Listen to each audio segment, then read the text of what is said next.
Hello and welcome to Dwyer Stadium for this afternoon's matchup against the Niagara Falls Americans with the Batavia Muckdogs. It's the Niagara Falls Americans' first game as a team underneath Can USA Sports.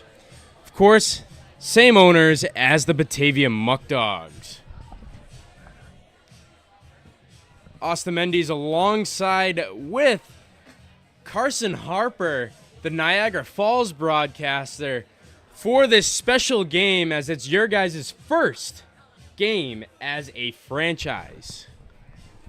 Yeah, first time coming together. The boys came together, had a pretty good round of BP, some meetings on Thursday, a little practice yesterday to get the boys rolling, and then finally they're very excited.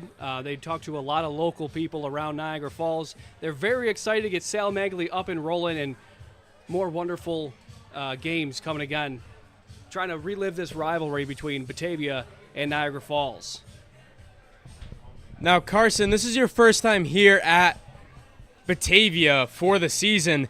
You haven't seen Bubba Dog yet. Bubba Dog was a fan favorite last night for the home opener, so it'll be something interesting to see in a few short moments. Yeah, we've gotten quite a few stories from Robbie Nichols telling us to get ready, so we sent some of the interns here, Corey, Joe, and Ryan. They came down just down the 90 for the short trip, so we're super excited. We'll have our notepads out, certainly, trying to get the environment that you guys have been able to have here for years now. Well, the rain is starting to come down a little bit. Fans are still trickling in with the drizzle starting to pick up here in Batavia. But we'll get a word from our starting lineup sponsor, from Eric Smith, the first baseman tonight. Hey fans, my name is Eric Smith. Here's tonight's starting lineup presented by Tompkins Bank. So first off, starting with the Muckdogs lineup, they'll be leading off with Jake Butler, the third baseman, with the shortstop Lucas Lopez batting second, Justin Espinal batting third, the extra hitter. He played first last night. He came up big in the victory for the Muckdogs. Anthony Greco, the cleanup spot, the designated hitter, with Cooper Romick, the catcher behind the dish this afternoon. Sean Pope is in right field with Sean Mendez, the game-winning run last night, in left. Eric Smith, as I mentioned earlier, is at first with TJ Morris in center. And Justin Austin, your Tully's hitman this afternoon. Of course, if Justin Austin gets a hit, all the fans for the Muckdogs here in attendance get half off of Tully's famous tenders. And of course, Ty Woods is on the mound for his first appearance of the season for the Muckdogs. Switching things over, that should say Niagara Falls Americans at the top. Apologies for that graphic. But we have Dominic Mariani at short with Rex Smith on the other side of him at third base. Sammy Contacos, the Eli Fish K-Man. If he gets 3 strikeouts, you get a special prize from Eli Fish, the official brewing partner of the Batavia Muckdogs. Gavin Boyle's in right field with Finn Parker at the other foul pole in left. Jake Collins is at second base with Graydon Miller at first. Chris Kramer is the extra hitter for the Americans with Hunter Von Zielowitz, the designated hitter, and Miles Ooh as the second baseman. Taking a look at the Muckdogs defensively for a moment, Cooper Romick behind the dish with Eric Smith and Jake Butler at the corners. The middle infielders being Lucas Lopez and Justin Austin with Ty Woods on the mound. Going left to right in the outfield is Sean Mendez, TJ Morris, and Sean Pope. For Niagara, at the corners is Graydon Miller at first and Rex Smith at third. Dominic Mariani and Miles Ooh in the middle. Nolan Feidt on the mound for the Americans with Sammy Contacos, who everybody will be rooting against this afternoon, behind the dish. Going left to right in the outfield is Finn Parker, Jake Hollins, and Gavin Boyle. You're going to want to keep your eye on that right fielder, Gavin Boyle. He's going to be our player to watch today. He was an integral part of the lineup for SUNY Niagara that lit up the Junior College Region 3 yet again. Boyle earned himself first-team All-Region honors this season after transferring from Virginia Commonwealth. and he hit .395 with 8 bombs, 57 RBIs, and more hits than the Jackson 5 with 58 and a .680 slugging percentage for the Thunderwolves this season. And on the mound, we have one of the few left-handers in Nolan Feidt, a teammate of Gavin Boyle at SUNY Niagara. He'll be the first person to toe the rubber in Niagara Americans history today. Southpaw appeared in 6 games for the Thunderwolves and went 1-1 in his 2 decision appearances. Walked 9 batters while fanning 13 in 8 2/3 innings pitch for the Region 3 Coach of the Year, Coach Klingersmith, who sent seems like half his roster, but that's one thing that is going to be interesting coming late into the season, that June, July time where we have the chemistry with a lot of the guys that have known each other, a lot of local kids. I know you guys, your roster is a little bit kids all over. Yeah, I mean, it must be exciting for you being the first broadcaster in Niagara Falls history, for the Americans, I should say. We're getting things started as we send it down to the field for the first pitch in the pregame ceremonies here at Dwyer Stadium.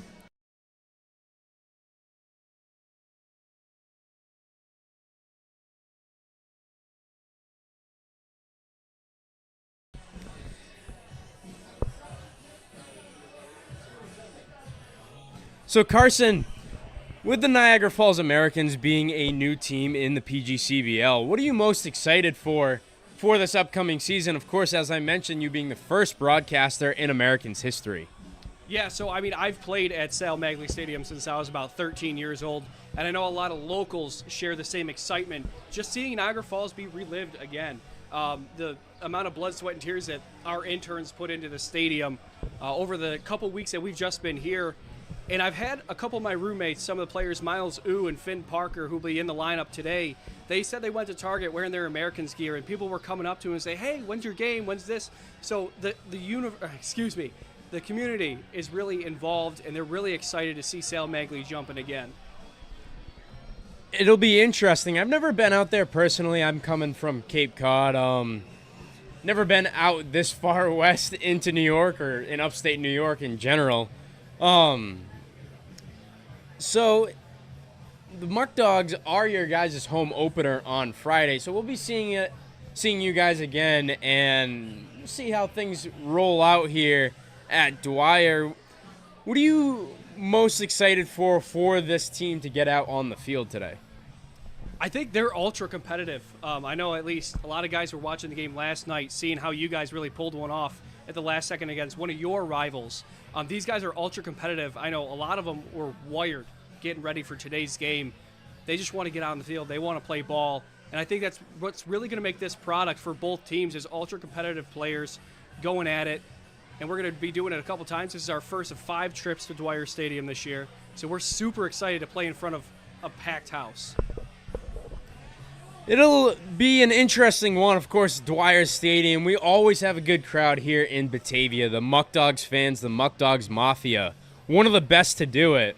And then, of course, we're in Western New York, so anybody that's a sports fan out in Western New York, I mean most notably the Bills Mafia out in Buffalo, they're loyal sports fans, and that's something that not only us working up here enjoy, but also everybody around and all the players enjoy just having packed crowds. So all this couldn't have happened without you fans watching today and all the fans in the stadium. So now we'll be sending it down to the field, getting ready for the first pitch and all the pregame ceremonies after a word from our sponsor, Pellegrino Auto Sales. What's up, Muckdogs fan? It's Bryson Berry, pitcher and outfielder. If I were to get a car in Batavia, I'd go to Pellegrino Auto Sales. Come on down and see why they're Batavia's #1 leader in auto dealing.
to today's game where your Batavia Muckdogs will be taking on the visiting Niagara Falls Americans.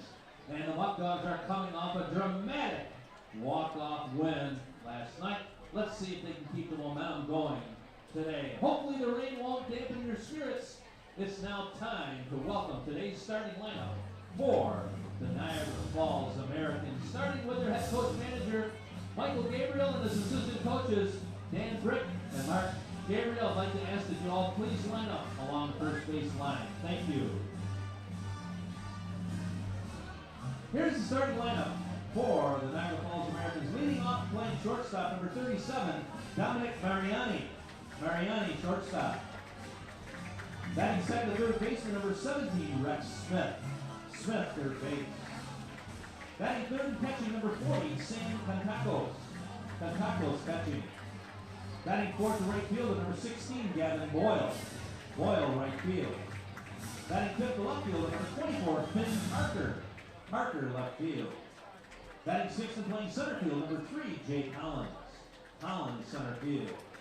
Batting seventh, the first baseman, number 5, Graydon Miller. Miller, first base.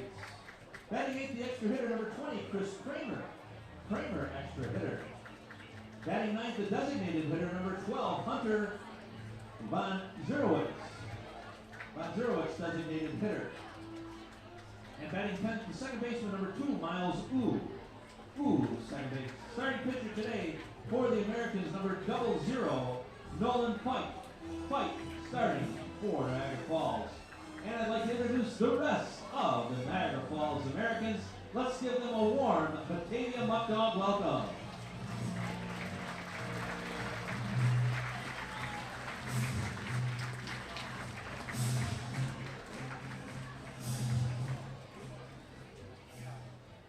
Fans, it's now time to welcome to the field the Warsaw, New York Dance Creations.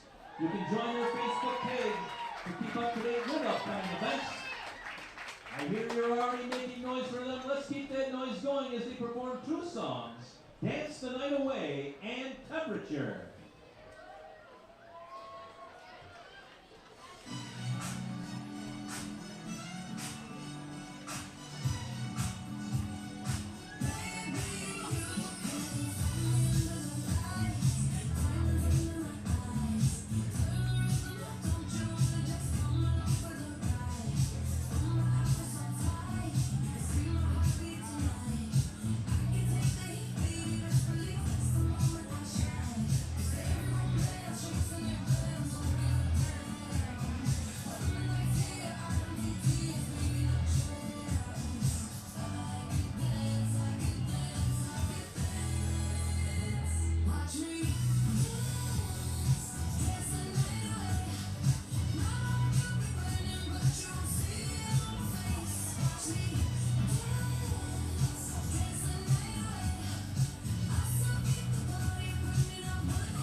Let's hear it once again for the Warsaw, New York Dance Creation.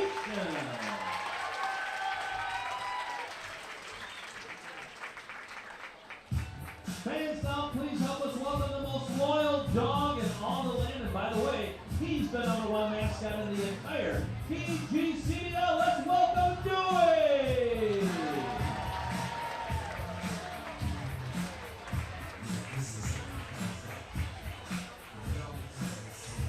And it's also time to welcome to Batavia your new insane coach. He's the biggest, he's the baddest, the boldest man with the mic. Let's welcome Big Bubba Dog. I want you guys to welcome the Niagara Americans. This is their first game in this league, and it will also be their first loss. Let's give it up for Mike Malone. We're going to get out of the natural loud in the country. Come on, get loud.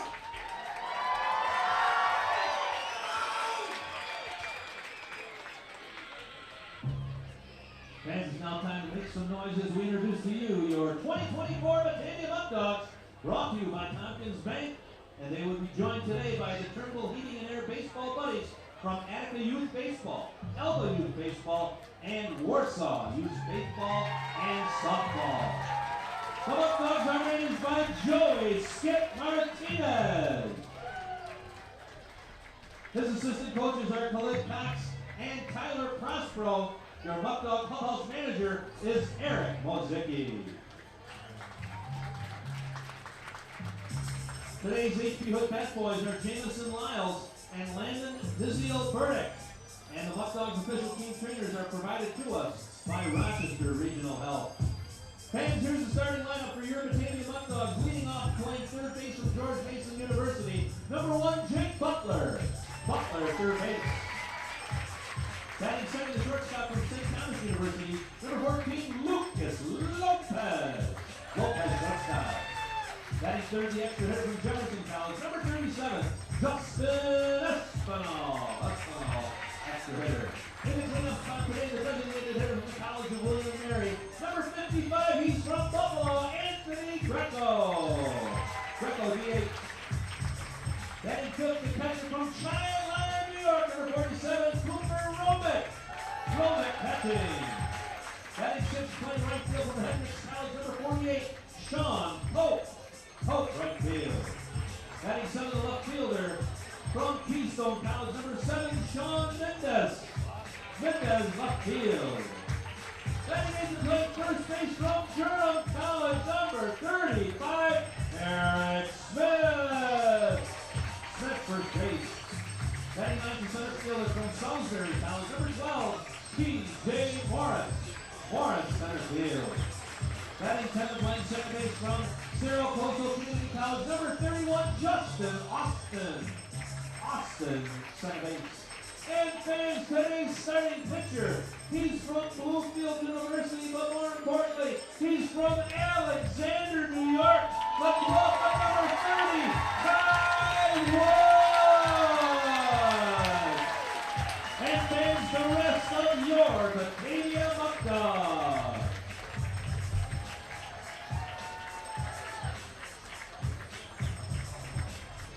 Now at At this time, I'd like to ask everyone to please rise for the singing of God Bless America by Mrs. Linda Ike. Mrs. Linda Ike is a music instructor at St. Paul Lutheran School and will be performing with the Silver Bells Quartet, representing the Sweet Adelines Buffalo Gateway Show Chorus. Members of the quartet include Ruth, Paula, Sally, and Linda.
That was wonderful.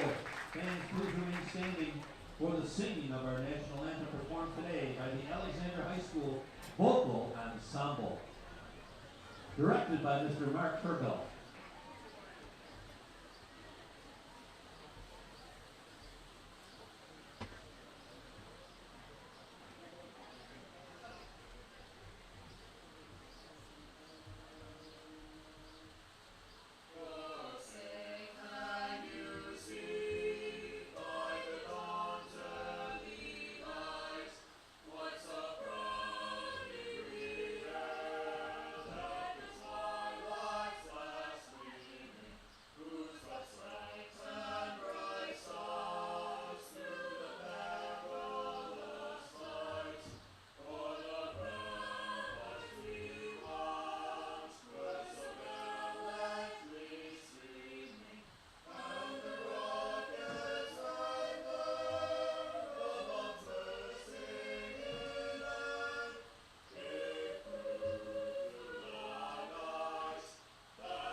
First pitch will be thrown by Caleb Wozniacki.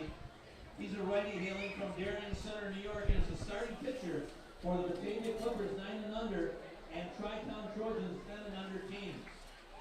An all-around utility player, he also plays shortstop and third base. Caleb's favorite baseball teams are the Batavia Muckdogs and the Cleveland Guardians, and his favorite player is Shohei Ohtani. When he's not on the diamond, you can find him climbing mountains, kayaking, skiing, playing any and every sport under the sun, and being an amazing big brother. Let's welcome Caleb.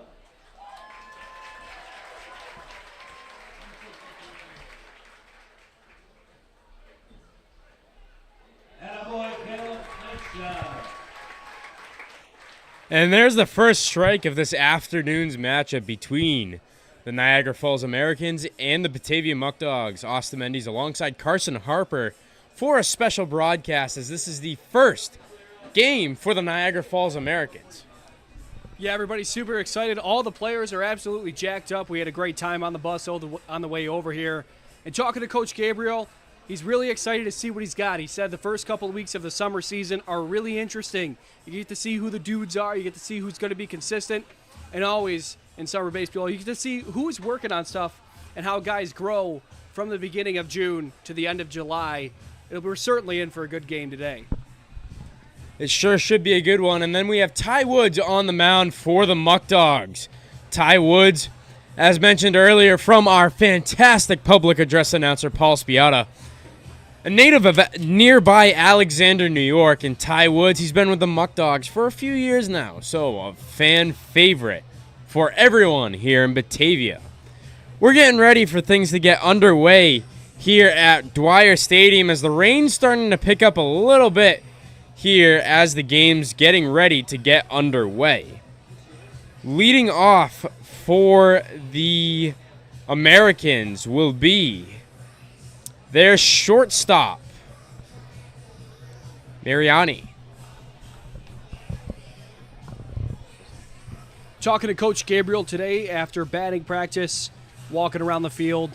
A dirt field, especially in some sloppy conditions as the rain continues to fall. He's looking to have guys hit the ball on the ground. Talking to some hitters throughout this lineup. They're looking to get something early and often. Look for fastballs, inner cut, something they can do damage with. These guys are looking to get their swings in, so hopefully we'll have a whole lot of offense today. Today's game for Niagara Falls, the shortstop, number 37, Dominic Mariani. Dominic Mariani coming out for his first at-bat and the first at-bat of the Niagara Falls Americans. Ty Woods looking to start out his season on a high note. We're getting underway for the first pitch as Ty Woods starting from his windup. And there's a strike.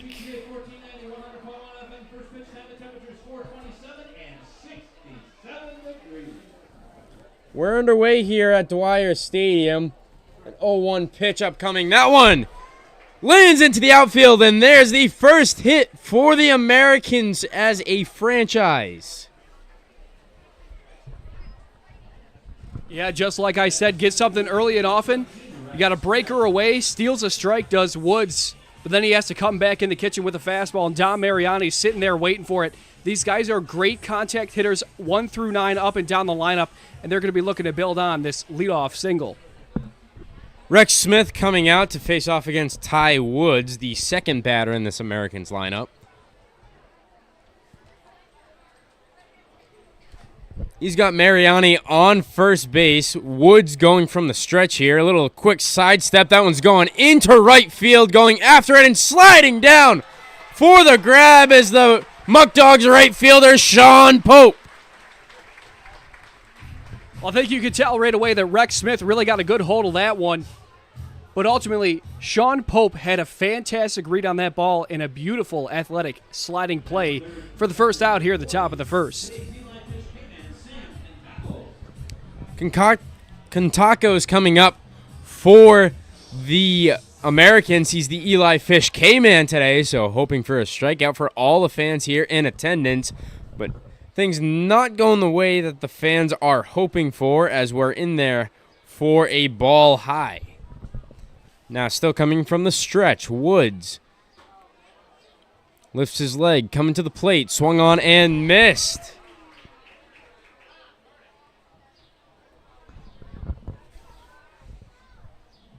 Muckdogs debuting their brand new red jerseys and all-white hats today. As that one's in there for another strike.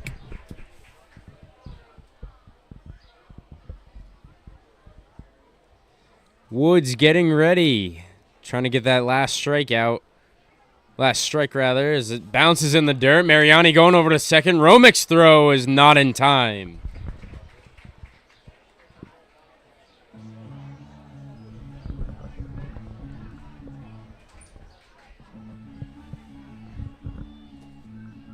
If you want to say something, you can just drop it. 2-2 pitch upcoming to Contacos. Woods coming from the stretch, lifts the leg, throws it, and there's the first strikeout of the game. I like the way that Ty Woods sets up that strikeout. He throws a great breaker down in the ground. Unfortunately, Cooper Romick was unable to kind of field it out, and the runner advances to second. But then with that breaker, he comes back upstairs with the velocity, and that was a great setup there from the Alexander native, Ty Woods. Coming up to the plate now is Gavin Boyle. So we're in there for a strike.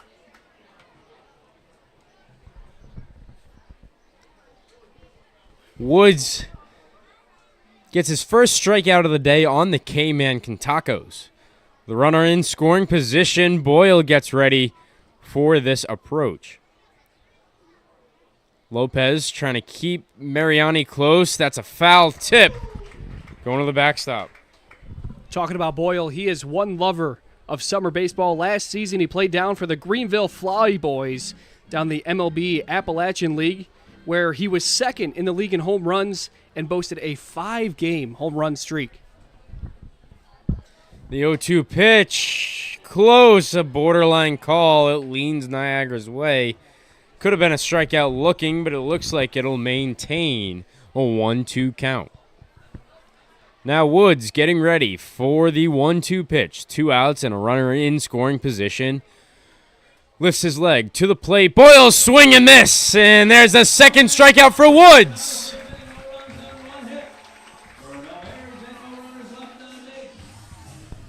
There's a 1 hit for the Americans.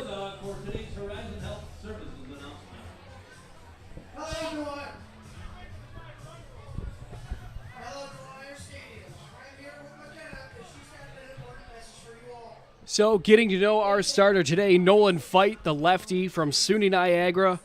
He's got a couple pitches in his mix, a fastball, curveball, a cutter that he says he likes to play as a slider. Not quite a sweeper, as a lot of guys are throwing now. And then finally, a changeup, which he prefers as his put-away pitch.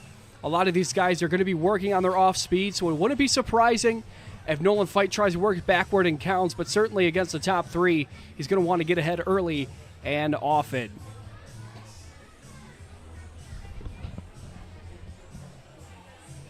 Leading off for the Muckdogs will be the third baseman, Jake Butler. He'll be facing off against the southpaw Feidt.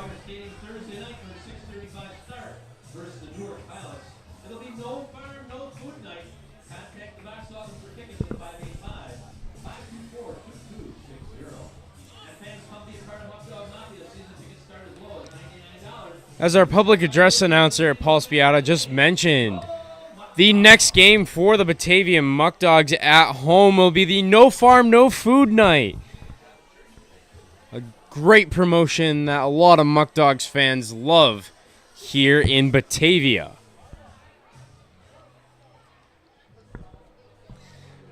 For tickets to the No Farm, No Food Night game, call the Muckdogs box office at 585-524-2260. That number going across the bottom of your screen again is 585-524-2260.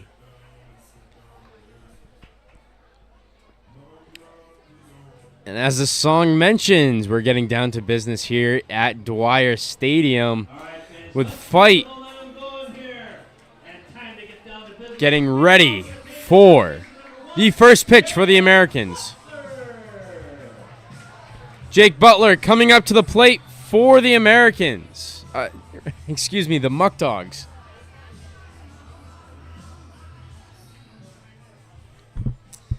Feidt, the lefty, going against the third baseman for the Muckdogs. There's a ball.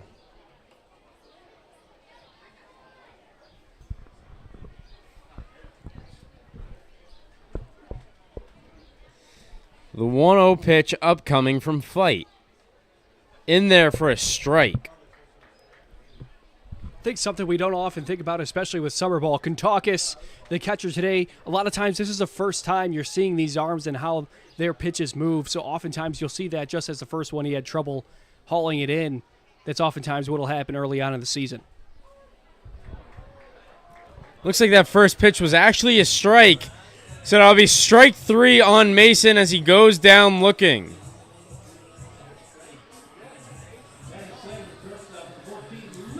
That brings up Lucas Lopez, who had a single last night in the victory over Elmira. Tied here, lefty versus lefty. Feidt going to the plate outside for a ball.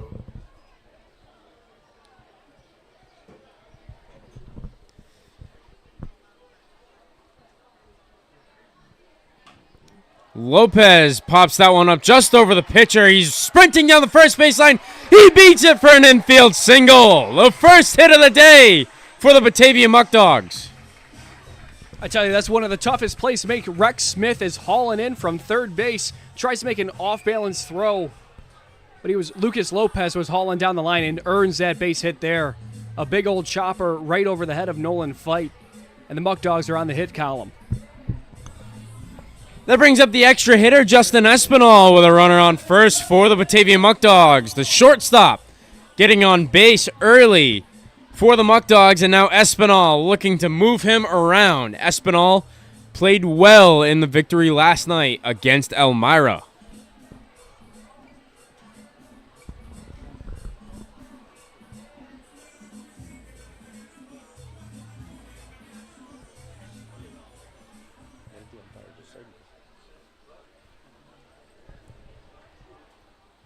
First pitch upcoming. There's a strike in there.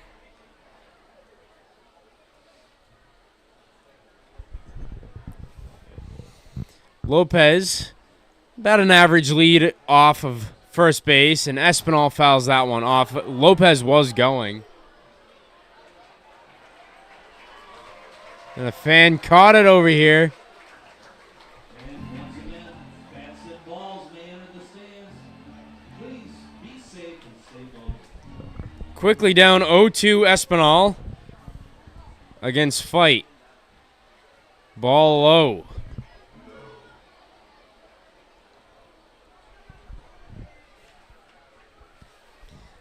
Could be seeing a lot of baseballs getting changed in and out today with the rain coming down here in Batavia. Now the 1-2 upcoming. Feidt actually throws it over to first. Lopez in there safely. Now, something special about being the first pitcher in Americans history. This Feidt goes to the plate. Strike 3, and Espinal goes down. Lopez gets in there safely. There's the first strikeout for the Americans, but as I mentioned, Carson, right there, first strikeout for the first pitcher in Americans history. Yeah, Nolan Feidt has really just been attacking these hitters, filling up the zone with a lot of fastballs. And so far we've seen against right-handed hitters, that outside corner of the plate, you're getting 2 to 3 balls called for a strike there. That's going to play to Nolan Feight's advantage against the right-handed hitters. But he's got his hands full with Anthony Greco here. Anthony Greco showed last night he has some power. He hit it off the wall twice last night. That one's going out into left center field. Chasing after it. Falls down in the gap, and Lopez comes across to score. Greco with the RBI double. Puts the Muckdogs on the board here on a rainy Sunday afternoon. Yeah, you're already starting to see the field conditions come into play. Jake Hollins had a long way to run. He was playing the pull side gap against a left-handed hitting Greco.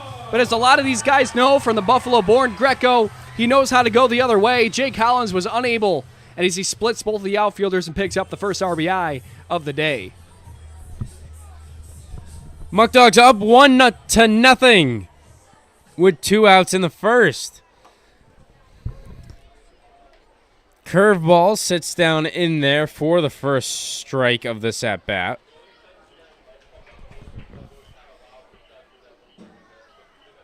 Going at it again, the 0-1 offering. Inside, might have hit him. Here goes Greco to third. In there, safely. Now he's even closer to scoring. Just needs a base hit out of Cooper Romick, the catcher. Feidt getting ready for the 1-1 offering. Here he goes to the plate. Romick fouls that one off down the first base line. It's going, and I think that actually took out somebody's windshield.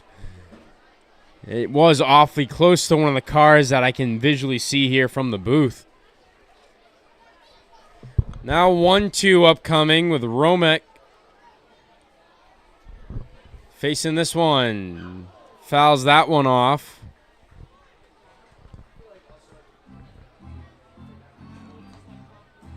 Fins, as you can see, we got Dewey in the bottom left making a guest appearance on our broadcast this afternoon.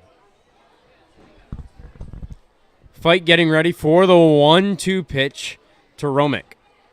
Swung on, Romick grounds that one down the third baseline and foul as it goes into the Muckdogs dugout.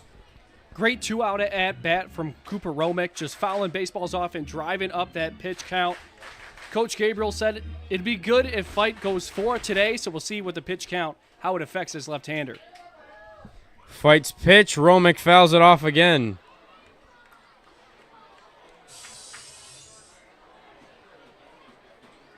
And this is exactly why I try to carpool to come to Dwyer, with the parking lot being so close to the field of play. Preferably not like to pay for a brand new windshield. I don't know about you, Carson. Not at all. Feight, the 1-2. Romick pops that one up with Kentakos going after it. It'll be grabbed right in front of the dugout, though, by Graydon Miller. But the Muckdogs leading after one by a score of 1-0 here at Dwyer Stadium in Batavia, New York. We'll get a word from our sponsor and be back in a few short moments as we get ready for the top of the second inning. Jeez, this guy stinks. Go to the bullpen. Ready. Me?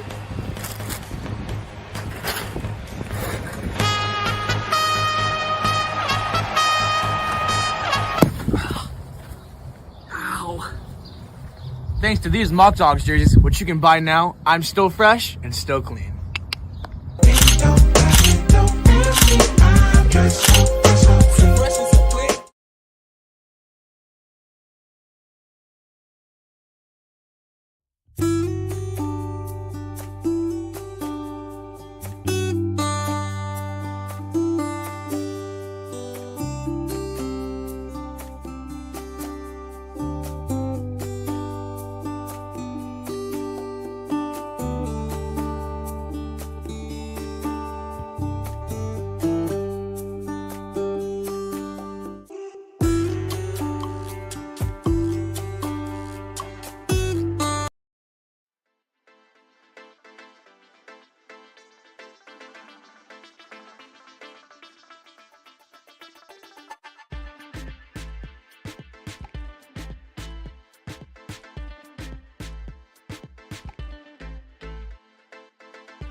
Welcome back to Batavia as we get ready for the top of the second inning. Finn Parker coming up for the Americans. And Carson, what do you know about Finn?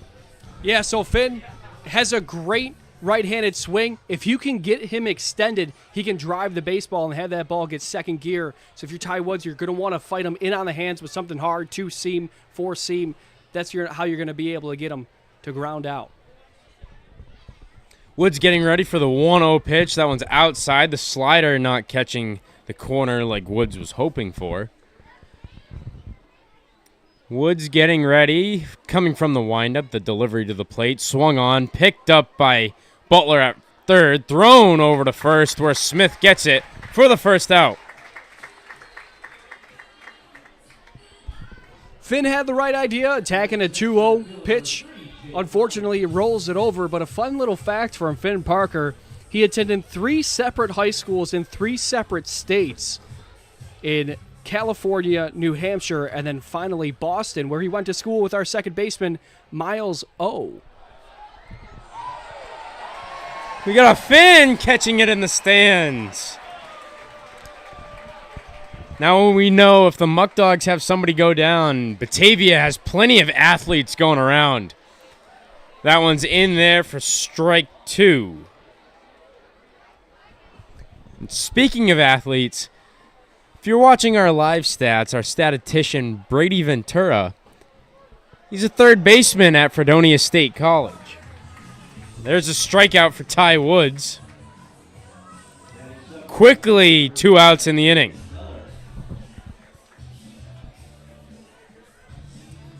That brings up the first baseman, Graydon Miller, out of Ozark, Missouri. What do you know about Graydon? I do know something. He goes to Drury University, and Drury's most notable alum is Bob Barker. Of course, a Price is Right host, and really put a good pounding into Happy Gilmore. Woods getting that pitch in there for a strike, a 1-1 count. We got Bubba Dog sitting down, taking a break in the stands. That one swung on, going down the right field line. Chasing after it is Pope. Looks like Pope overran it. And there goes Miller rounding first. He's in there with a stand-up double. Beautiful inside-out swing there from Miller. He goes the other way down the right field line. And again, we're starting to see how these conditions are playing. On a normal day, that ball is going to roll straight to the wall. Sean Pope had a good angle, but ultimately his ankles get caught up. The ball takes a jump towards right center field, and that's ultimately what advances Miller up an extra 90 feet. That brings up the extra hitter, Chris Kramer. Woods looking to minimize any damage with a runner in scoring position and 2 outs in the inning. Woods coming from the stretch, quick lift of the leg. He throws it to the plate for a ball.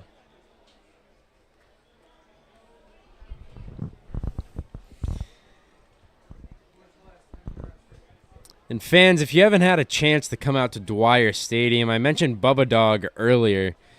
If you look down below, right to the left of the number 6 you see at the bottom of the screen, you'll see a man in a red jersey and blue overalls. That's Bubba Dog.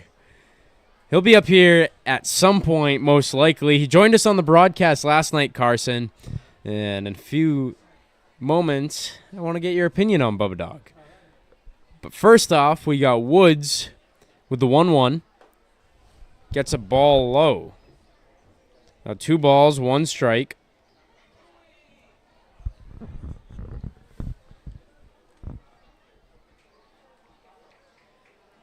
Two outs in the inning, a runner in scoring position. The next pitch, grounded over to Butler at third, snagged and thrown over to first. Smith with the great pick. And Eric Smith was the guy that gave you the Tompkins starting lineup. Eric Smith out of Whitby, Ontario. Fantastic play there at first for the out. And the final out of the inning for the Batavia Muckdogs as the Americans strand 1.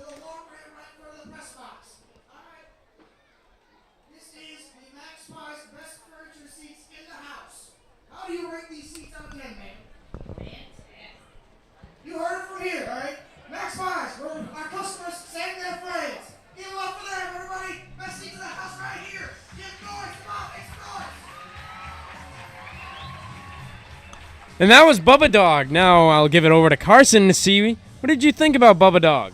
Yeah, got to hand it to him. The guy's electric. He gets the people going. I didn't know that overalls were back in, but he's killing it. I like the confidence saying that America's first game, first loss. I mean, even as an American, that's pretty funny, objectively.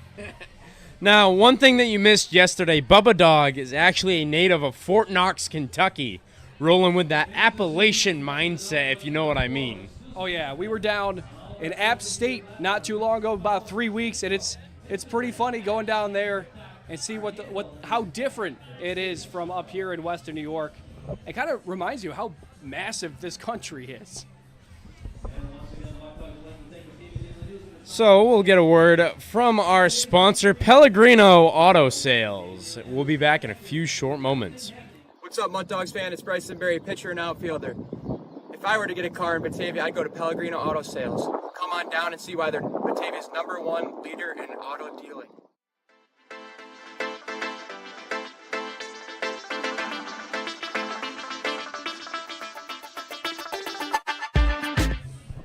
Welcome back to Batavia as we get ready for the bottom of the second with Sean Pope leading off for the Muckdogs.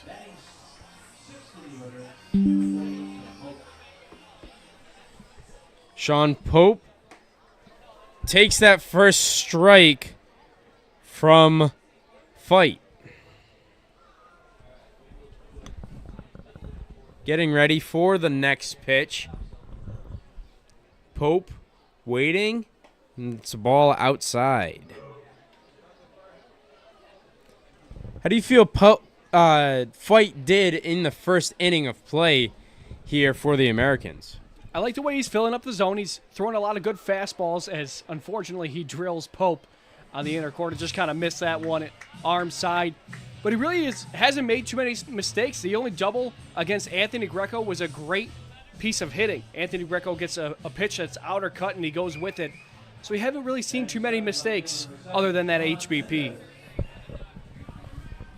Sean Mendes coming up, and Mendes, the game-winning run for the Muckdogs last night against their rival Elmira Pioneers. He's got a runner on first. Mendes, a right-handed batter going up against the lefty. First pitch from Feidt is in there for a strike.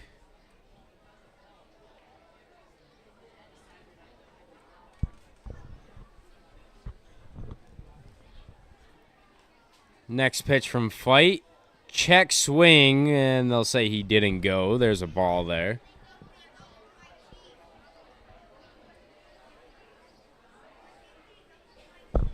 Muckdogs leading 1-0 over the Americans. A 1-1 at bat. Mendes grounds that into the gap between third and short, and there's a base hit. Now 2 runners on with Eric Smith coming up to the plate. Rex Smith at third, thought he had a play on it. He might have, maybe over to first base. It would have been extremely difficult. But Dom Mariani was looking to cover second, and that's what created that 5-6 hole for a nice little single. Now with runners on first and second. A little cool moment here. The bat boy for the Muckdogs. Of course, the Muckdogs pick a new bat boy every game, so try to get your kid to come here and be the bat boy for the Muckdogs. But Eric Smith, a class act as he goes to lay down that bunt. Pulls it back for a ball. Now Eric Smith out of Whitby, Ontario. I've had a few conversations with Smith. He is a fantastic person to be around, a really nice guy. He'll do anything you ask him to do, and he will surely turn out to be a fan favorite here in Batavia.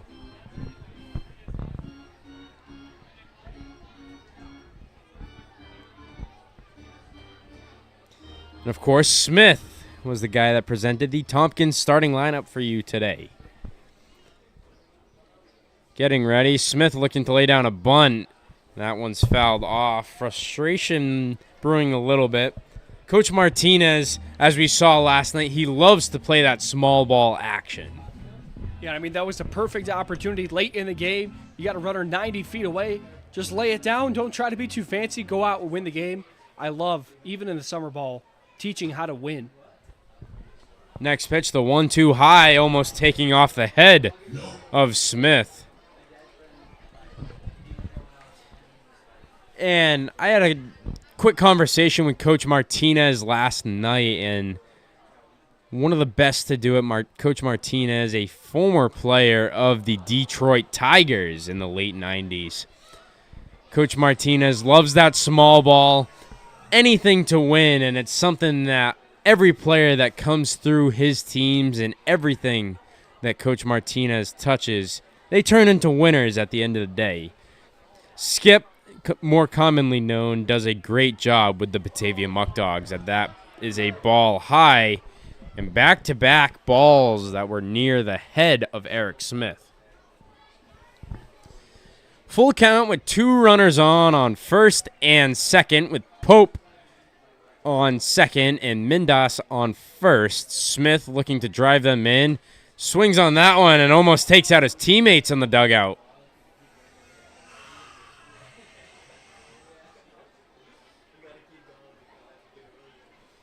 Looking down the near the Muckdogs dugout, I believe that's an umbrella or a rain jacket. We'll show you in a little bit, but it's a Buffalo Bills helmet. First, the full count offering to Smith. Swung on by Smith, and there's a base knock. Lopez rounding third. He's coming to the plate. The throw is not in time. And the Muckdogs add another run thanks to an RBI single from Eric Smith. Well, Eric Smith does a textbook job there, an outer cut pitch. He fights off great pitchers' pitches and ultimately wins the battle going the other way into left field in a big hole with Dom Mariani holding a runner on at second. A great job from Smith. Smith, of course, you said it, Carson, a great job there. That brings up the center fielder, TJ Morris, for the Muckdogs. Similar situation, runners on first and second. No outs.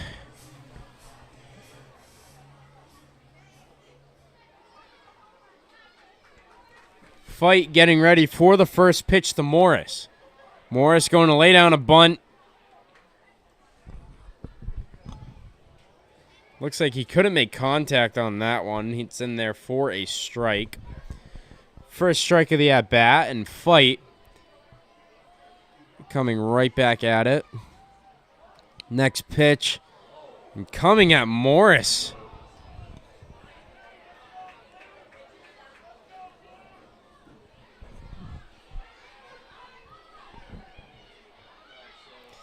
And that's 3 pitches that have come dangerously close to Muckdogs batters, one of them being hit. And that one bounces away to the backstop. Mindas moving over to the third, and Smith on second. And now Morris has 2 guys in scoring position for him.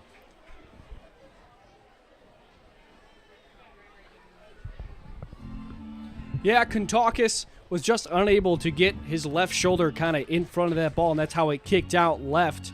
Seeing a couple of these, both catchers have trouble with a couple different pitches here as the ground is still pretty wet. Getting ready for the next pitch to Morris. Ball inside.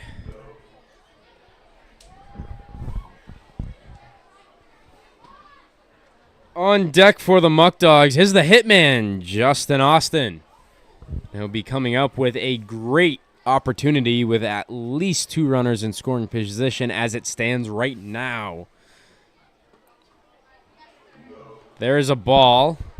Now a full count.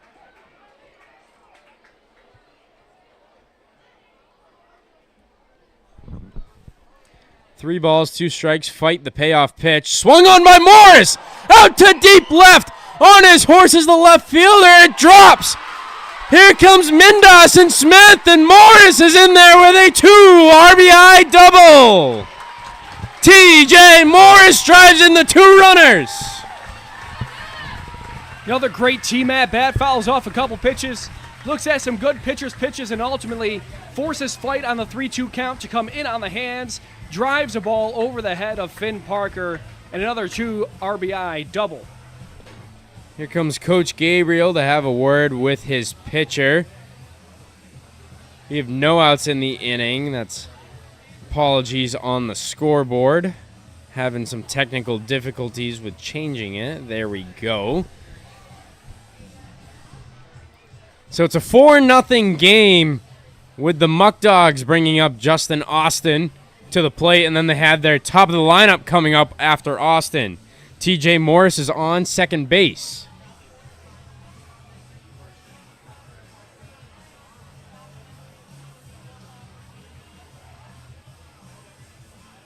With this stoppage of play, we'd like to thank everyone for coming out to the park this afternoon, and remember that a Muckdogs game is a great way to bring your group together.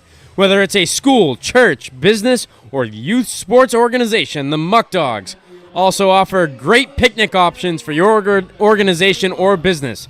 Reserve your group today by calling 585-524-2260.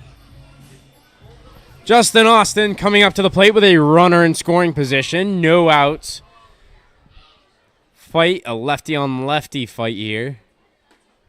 There's a strike inside.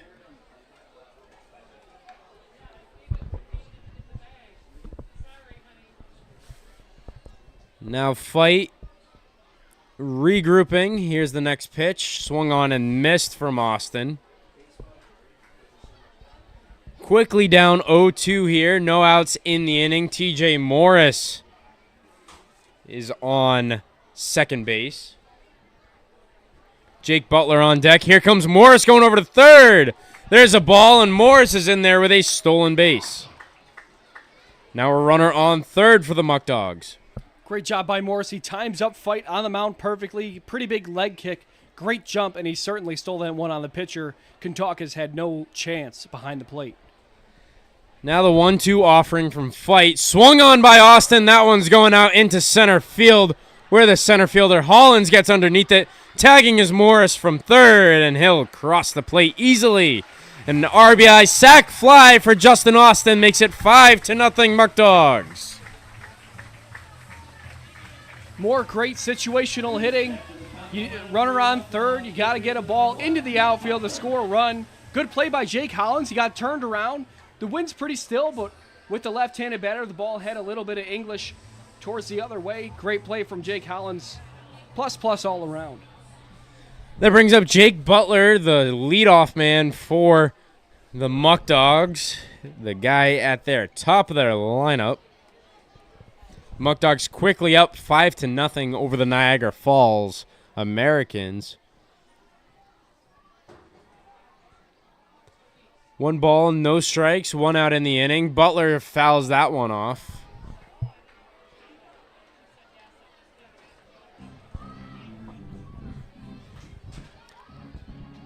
One ball, 1 strike.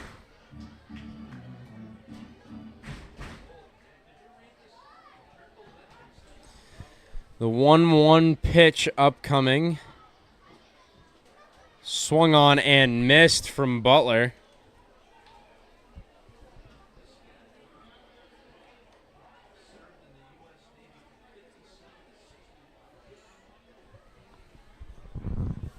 Now Feidt getting ready, the 1-2. Swung on and missed for strike 3, and there is the next out of the inning. 2 outs. That brings up Lucas Lopez.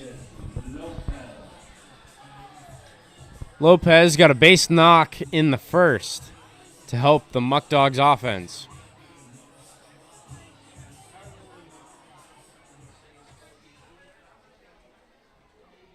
First pitch inside to Lopez for a strike. 2 outs in the inning. The Muckdogs leading 5-0 over the Americans. Next pitch and high inside at Lopez's head. 1-1.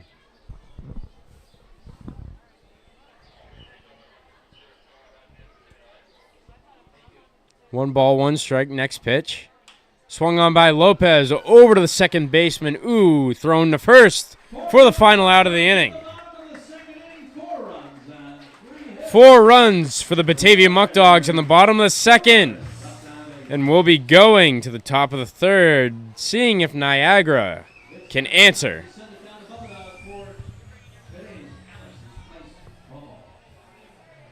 What's up, Muckdogs fan? It's Bryson Berry, pitcher and outfielder. If I were to get a car in Batavia, I'd go to Pellegrino Auto Sales. Come on down and see why they're Batavia's #1 leader in auto dealing.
There's everybody's favorite Bubba dog doing a musical chairs down the third base line, and we have a winner, with that being a little kid wearing a blue sweatshirt.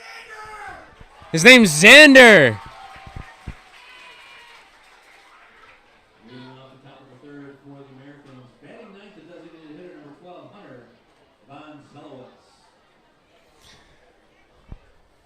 Hunter Von Zelowitz up to the plate for the Americans, looking to put something together as they trail 5. Woods has been phenomenal so far.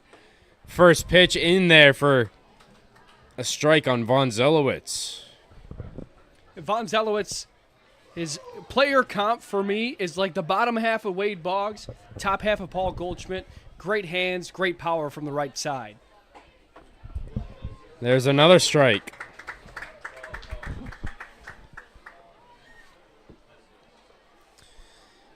No balls, 2 strikes, with Woods preparing a quick slide step high. Looks like Von Zelowitz might have thought that was in there for a strike, but nonetheless, it's ball 1. Now Woods going back from the windup. In there for a strike, and they knew it right away. Yeah, Ty Woods takes advantage of those extra balls on the outer corner that this umpire is calling for strikes. Almost all 3 strikes in that at-bat were in that spot. Great job by Ty Woods doing his homework.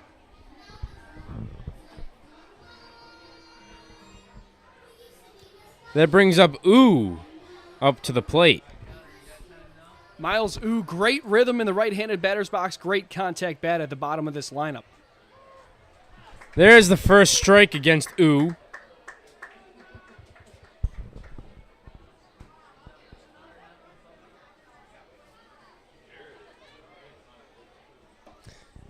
In there for a ball, 1-1.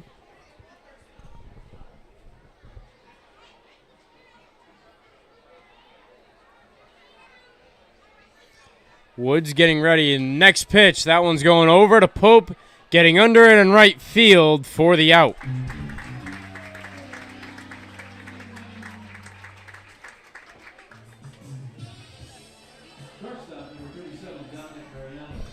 Dominic Mariani coming up to the plate, the leadoff guy for the Americans.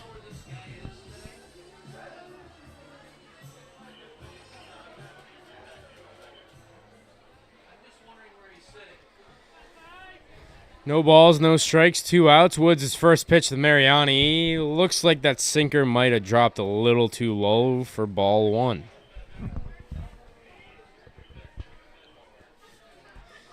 Next pitch from Woods. In there, similar spot. There's the first strike. Mariani, a good plate appearance in his first at-bat with a single, the first single in Americans history. As that one barely misses on the outside part of the plate. 2-1 count with 2 outs. Woods' pitch. Looked like that might have been in there for a strike, but they'll say it's a 3-1 count now.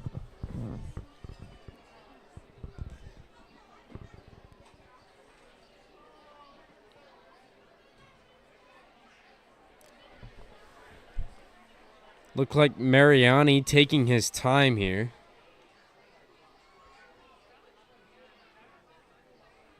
Next pitch from Woods. Ball 4. It'll be interesting to see. You can see the first time throughout this lineup, a lot of these American hitters, it's the first time they've taken an at-bat in a while, so these guys are just trying to find their rhythm at the plate. Now we've kind of gotten ourselves settled into the game. We've got a 5-run lead that they have to fight back from. So now you might see more competitive at-bats, drawing out the at-bats, following some pitches off. That brings up the third baseman, Rex Smith, to the plate with a runner on first. Similar situation to the first inning, and nothing coming out of it. Smith grounds that one right past Smith at first base, and Pope takes it in the outfield. Rex Smith stops at first, and now we'll have runners at the corners with the catcher, Sammy Contakos, coming up. Yeah, my player comp, one word, was Jackson Holiday for Rex Smith. He has a beautiful left-handed swing, gets pitch in or cut, jumps on it, and drives it down the right field line.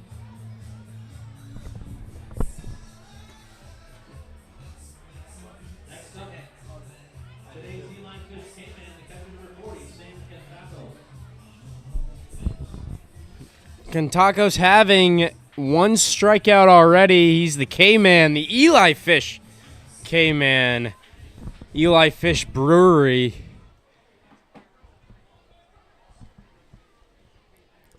Woods has guys at the corners, 2 outs, getting ready for his first pitch to Cantacos. Slider misses outside and low.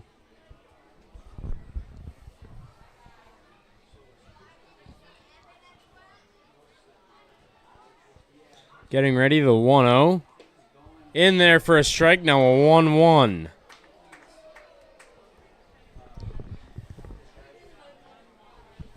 Now, Carson, I know you've been in Niagara Falls for a couple weeks now working for the Americans, but one thing I've come to notice around Batavia, being around here, has been how much the fans appreciate everything that we do for the team and what the team does for the community. Yeah, I came here last year to call a game against the Buffalo Diesel, and you can just tell there is a special connection between the fans and the players here. It's really awesome. Having the kids come out before the game, and you can tell it's just something special, and that's what makes summer ball awesome.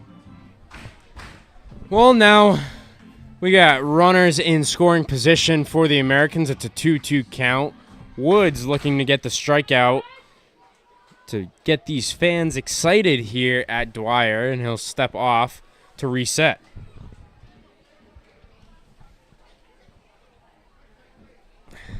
The 2-2 offering coming from Woods. Here's the pitch.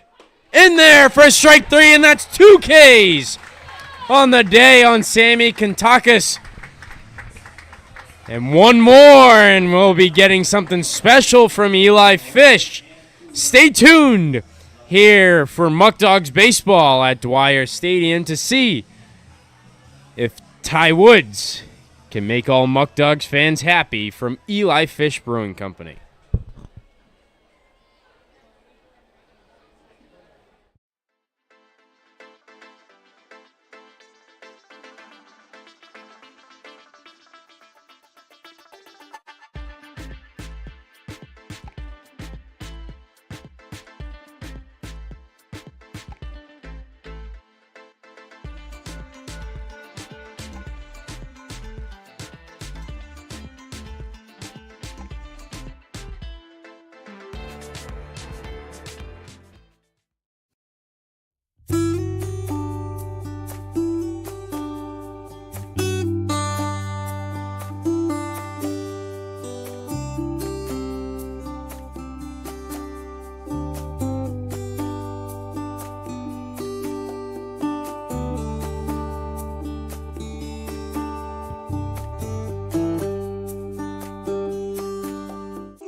What's up, Muckdogs fan? It's Bryson Berry, pitcher and outfielder.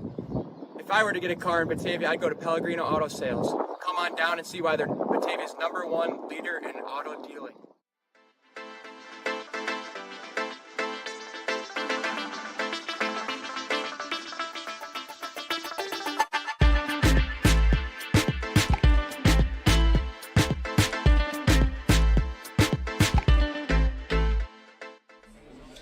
Welcome back to Dwyer Stadium as Justin Espinal gets things underway for the bottom of the 3rd inning here at Dwyer Stadium. Feidt still on the mound for the Americans. First pitch swung on and missed to Espinal.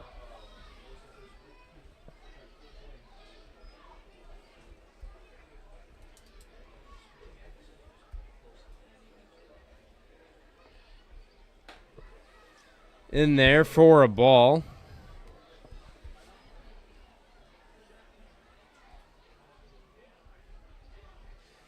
Feidt from the windup. The next pitch, Espinal swings and misses.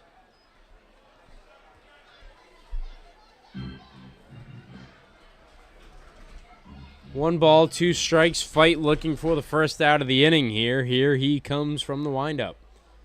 Ball low.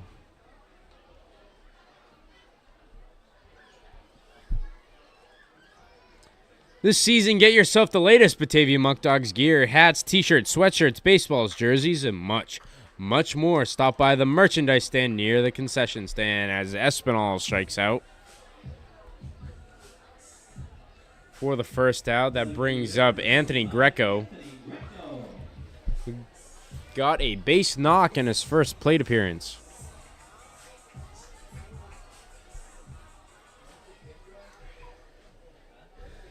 Feidt getting ready for the pitch, and he nails Greco. That quickly bringing up Sean Pope.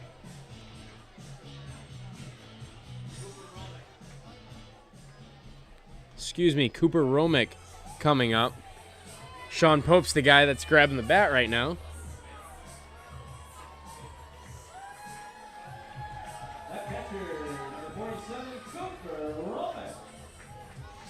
Cooper Romick coming up to the plate. He's got a runner on first, one out in the inning. Muckdogs leading over the Americans 5-0. There's a ball.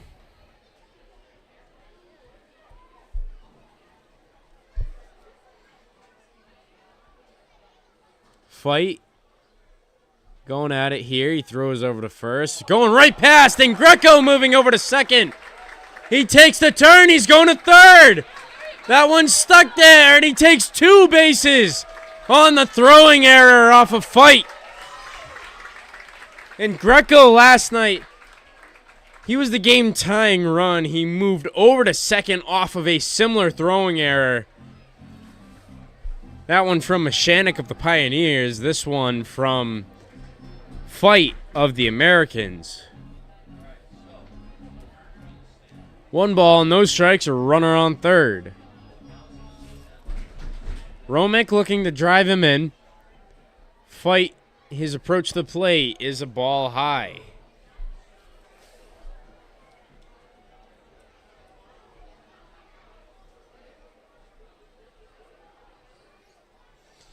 Two balls, no strikes with one out in the inning. Here's the pitch. Swung on and missed for the first strike of the at-bat.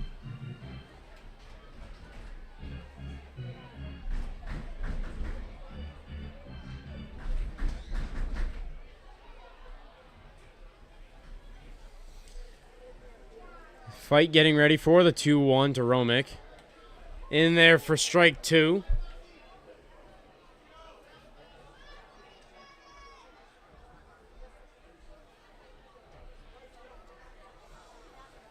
Two balls, two strikes. Here's the pitch. Low, and now a full count.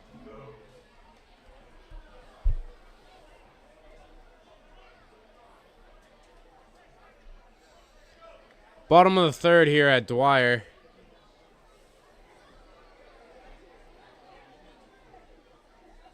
Getting things underway with the full count payoff pitch coming from Feidt. Here's the delivery. Swung on and missed by Romick for the out. Now 2 outs in the inning with Sean Pope coming up to the plate. Nolan Feight's really had to work for his outs. In 60 pitches so far, he's thrown 39 strikes. That's pretty good for 65% strike percentage. But we're talking 17 pitches in the first inning, 31 in that 4-run second inning, and now 12 here in the third. He's really had to work against this Batavia lineup. Pope fouls that one off for the first strike of the at-bat.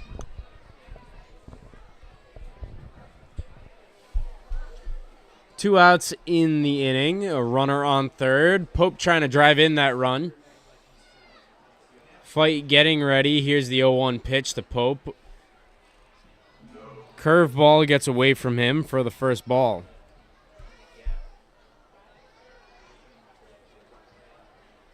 The Muckdogs following today's action here at Dwyer Stadium, having 2 days rest before they travel to Newark. for their game on Wednesday. 2 balls, 1 strike with 2 outs in the inning. We have Pope up to the plate. Feidt getting ready, going from the stretch. Lifts his leg to deliver to the plate, going outside, 3-1.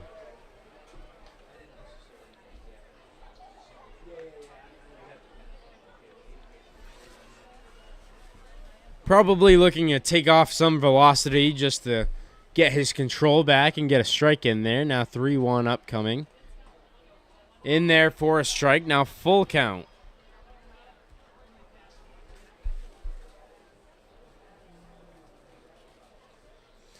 Full count. 2 outs. Here's the pitch.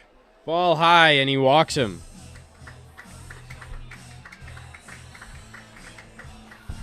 Got a right-handed arm up in the bullpen. Probably throwing around 60% for the Americans as Nolan Feidt walks the first Batavia Muckdog batter of the day. And now there's runners on the corners with 2 away. That brings up Sean Mindas with 2 runners on, runners at the corners. Mindas got on base in his previous at-bat. First pitch from Feidt. Check swing, they'll call it a strike.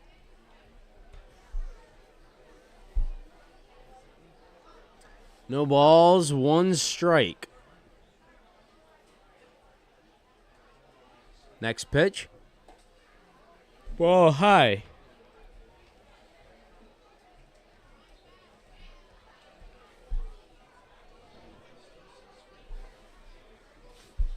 Now the 1-1 offering coming from Feidt.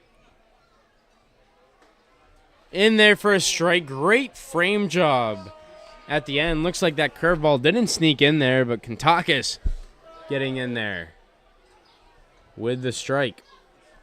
Stealing 1 away from Mindas. Now 1 ball, 2 strikes with 2 outs and runners at the corners.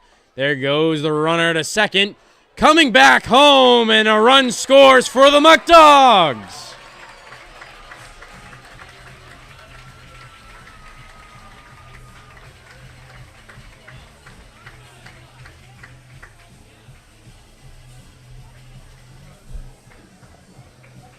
Muckdogs gain a run there. 2-2 count. Mindas on second. Here's the pitch. Ball high, 3-2. Lopez came across the score.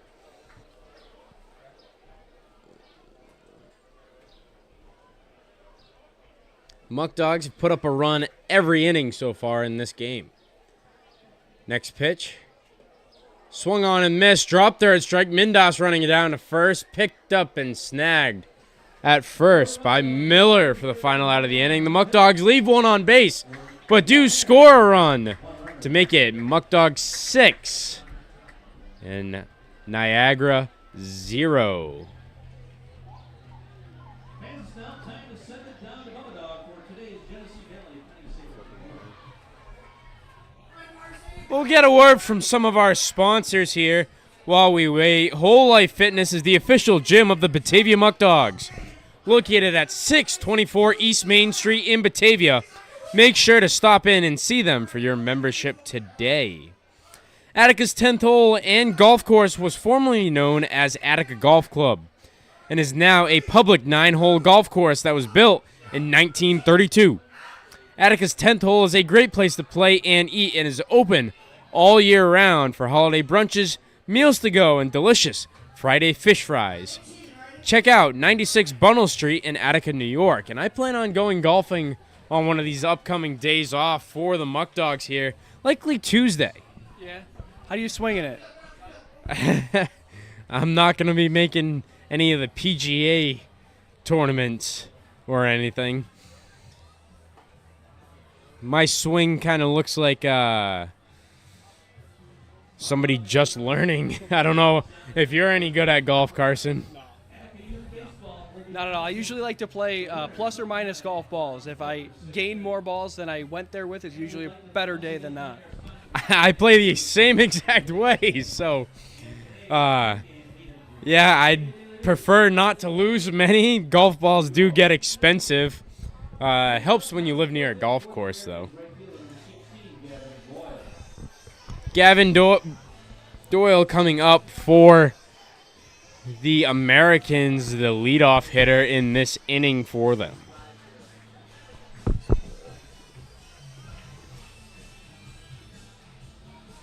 Correction, Gavin Boyle. I said Doyle.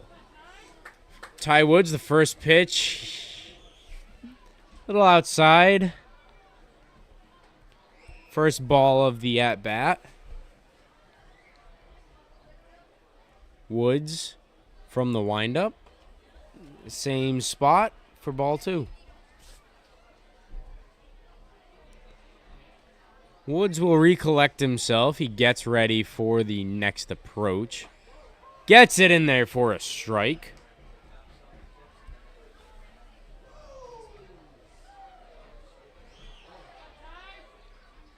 Two balls and one strike.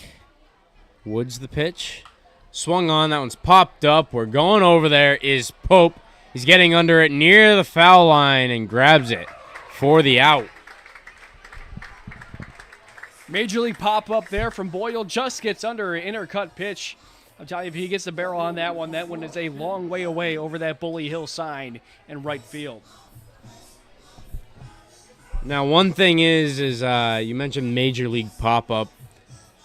Back at home, my roommate and we like to go to the range, going back to our golfing conversation, as that's in there for a strike.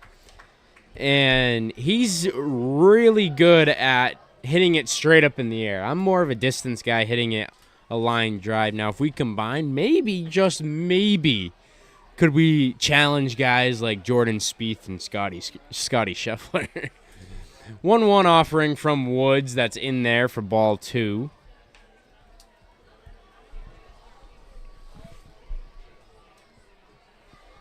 Two balls and one strike. There's the third ball.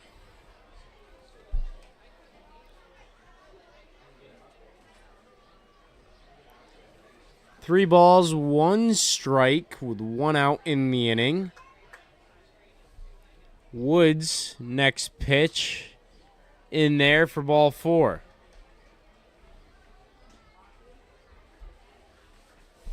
There's a walk, and that'll bring up the center fielder, Jake Hollins.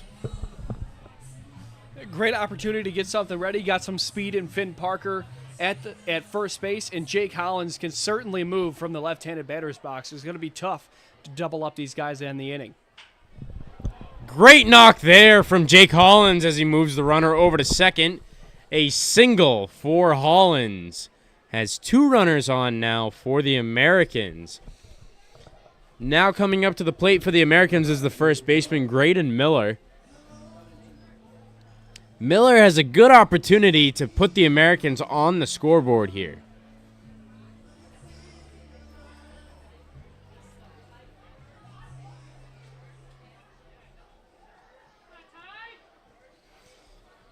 First pitch from Ty Woods coming to the plate.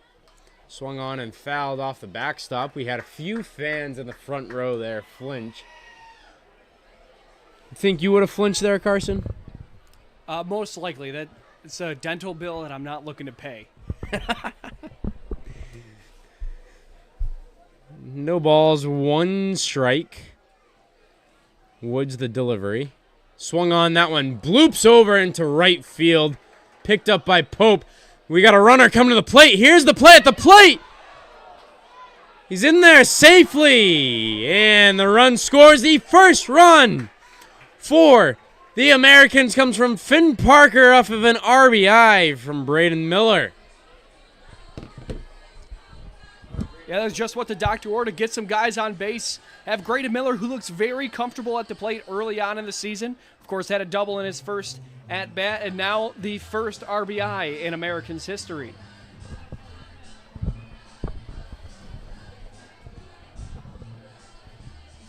That brings up Chris Kramer, the extra hitter. Runners on first and second.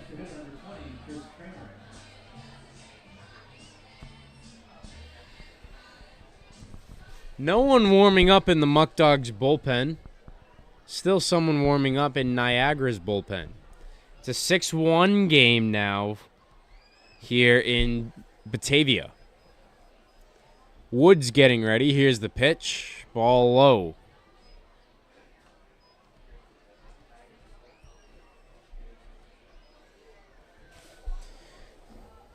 Top of the fourth here. Woods getting ready. Next pitch. Swung on. There's another blooper over to Pope in right field.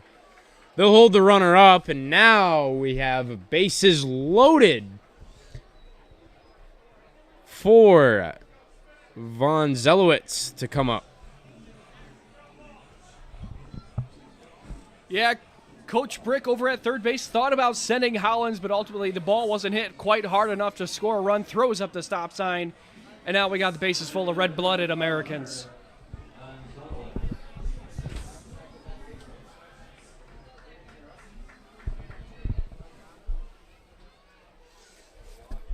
Well, bases loaded, one out. Woods trying to get out of this jam.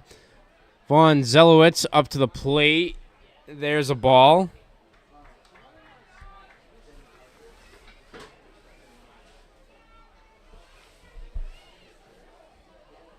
One ball, no strikes here. Bases juiced. Woods, the delivery. Ball low for ball two. Looks like we got some pitchers stretching out there in the bullpen. They're taking the tarp off the mound, so we'll possibly be seeing somebody warming up. Woods getting ready for the 2-0. In there for a strike.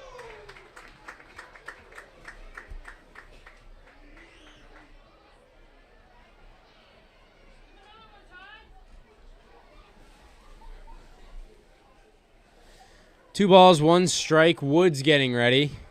Here's the pitch. Ball outside, 3-1.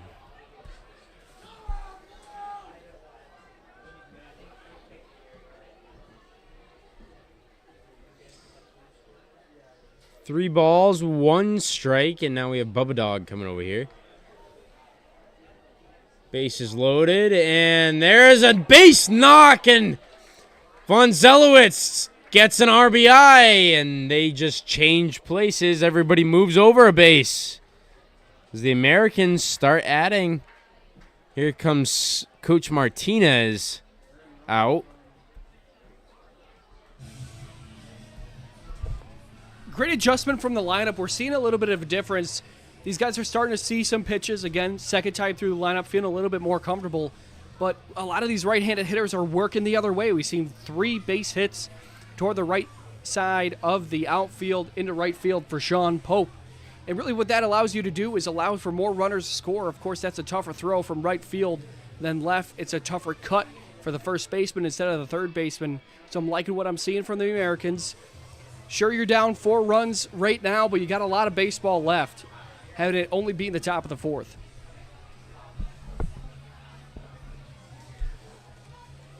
So, due to issues with Niagara Falls' broadcast, we had Carson join us on our broadcast. So let's get a few sponsor reads for the Niagara Falls Americans. Looking for a taste of Niagara Falls? Check out Sammy's Pizza on Hyde Park Boulevard for a taste that has been perfected over 3 generations. Try the original half-tray pizza that has become a staple in the Niagara Falls community for nearly 60 years. Sammy's Pizza, 1400 Hyde Park Boulevard, across the street from Sal Magial Stadium. Give them a call at 716-297-8442. And there's a foul ball.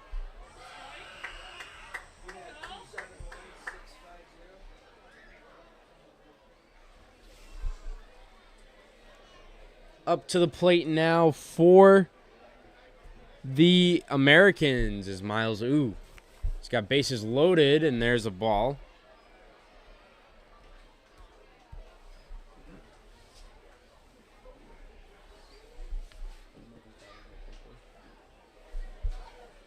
One ball, one strike. The pitch from Woods. There's a blooper where Pope has that go right by him. We got 2 runners coming across the plate for the Americans. It's a 2 RBI double for Niagara Falls.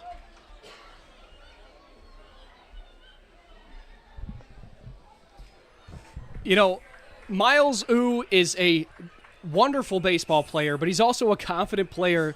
Last night, sitting on the couch watching regional baseball, he looks to myself and Finn Parker says, you know what? I think I ought to hit a double tomorrow. And he one-ups himself and hits a 2 RBI double. And now we've got a ball game. The Americans are clawing back. And it looks like Skip Martinez is going to call to the bullpen for the Muckdogs. There's the call to the pen.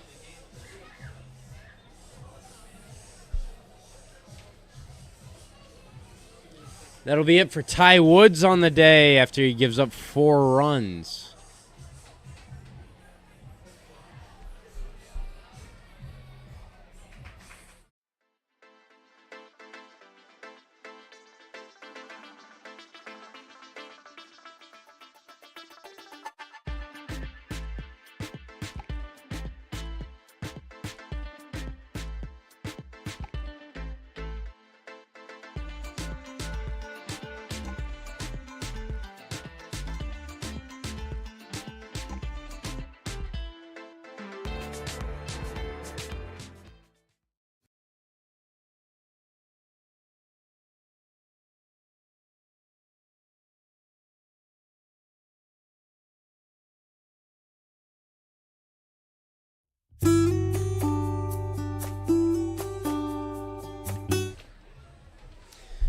New pitcher out there for the Muckdogs. That's Liam Ryan, number 22.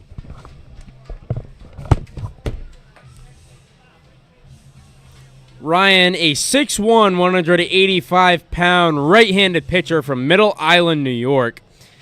He is currently a junior at SUNY New Paltz.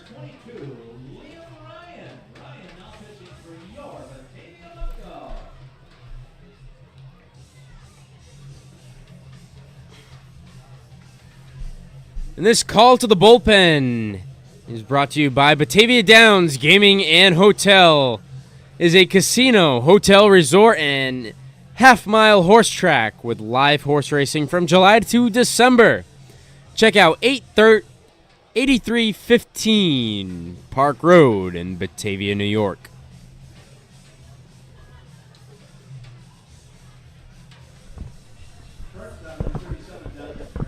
Closing the book on Woods today, 3 1/3 inning pitch. He faced 20 batters, allowed 8 hits, 4 runs, all of which were earned, 2 walks, and 5 strikeouts, with 4 runners left stranded for the Americans as we flip the lineup back to the top to Dom Mariani. Ryan being tested as the tying run is on second base.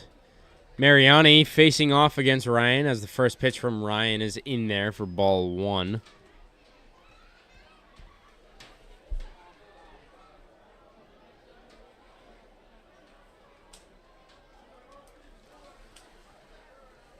Next pitch, the 1-0. In there for a strike.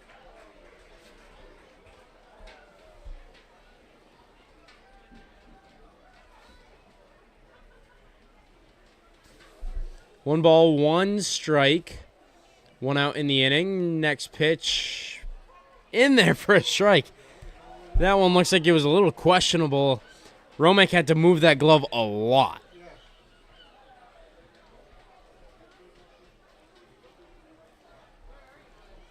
Well, the 1-2 pitch upcoming to Mariani. Ball low.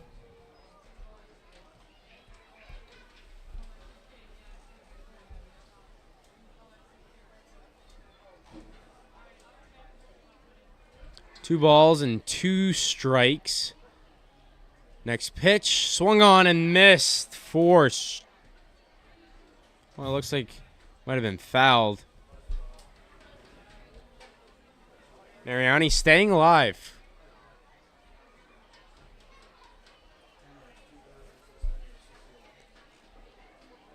2 balls, 2 strikes. Here we go. There's strike 3.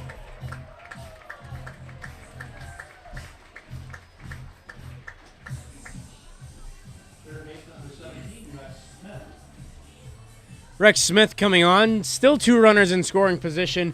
Great opportunity for the Americans in their first ever game. Liam Ryan coming from the stretch here.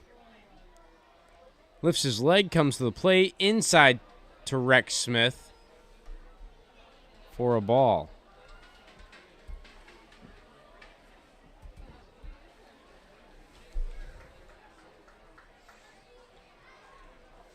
One ball, no strikes, and 2 outs. The next pitch swung on and missed for strike 1.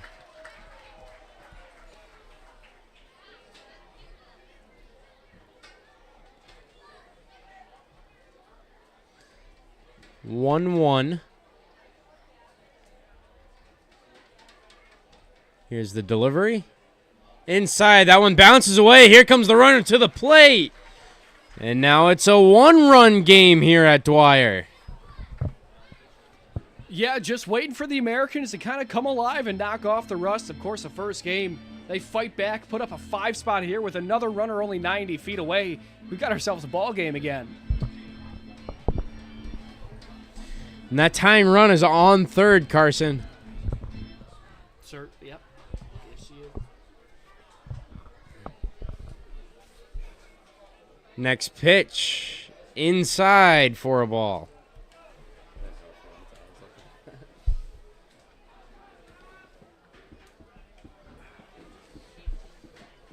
Three balls and 1 strike.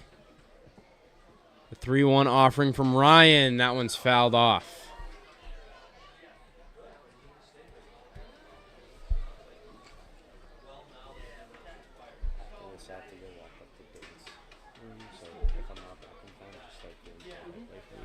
You could read your sponsor.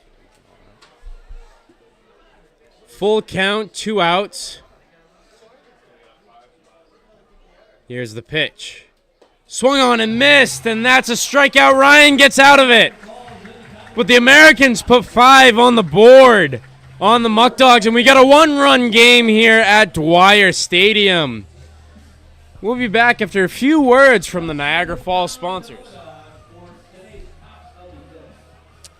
If your property is located in Niagara County, was built before 1978, and it has a child under the age of 6 living in the home, then you may qualify for free or low-cost assistance to make your home lead safe through the Niagara County Lead Safe program, a federally funded program designed to help families stay safe from lead.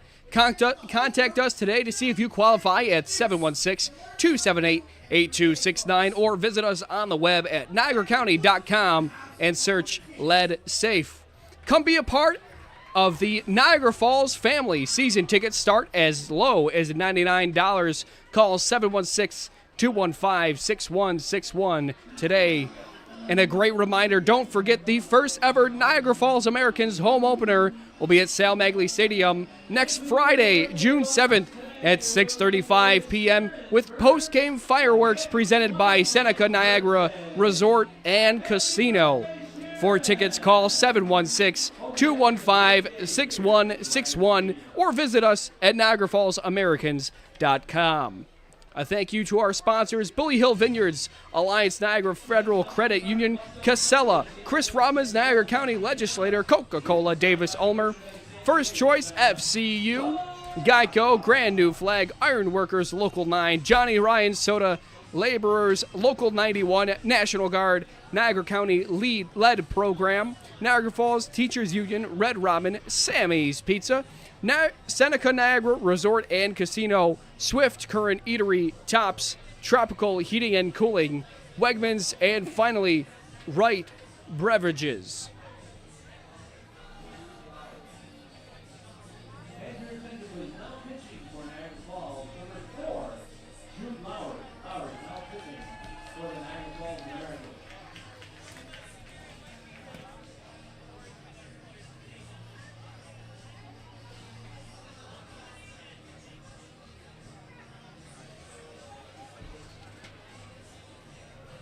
Coming into the pitch, the Niagara Falls native, Jude Lowry. Jude Lowry, a career .276 hitter, 411 slug, 15 RBI, and 21 hits in 28 games played in Niagara Falls High School. Of course, a freshman from SUNY Niagara. His teammate Nolan Feidt started today. Closing the book on Feidt today, 3 complete innings pitched, 5 hits, 6 runs, all of which were earned, 1 walk to 6 strikeouts, and he hit 2 Batavia Muckdogs. As in steps Eric Smith, he's 1 for 1 today.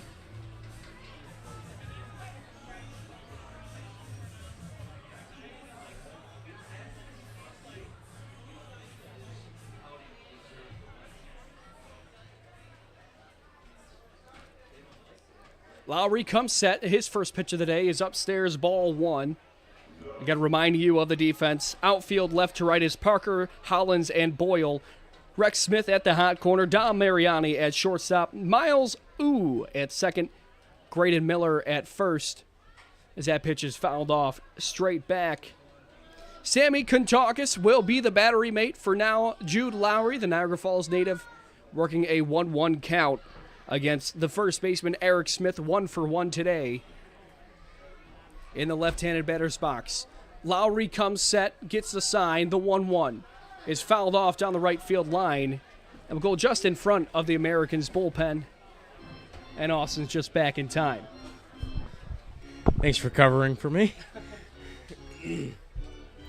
I'm sure you did a phenomenal job as you've been doing all afternoon long.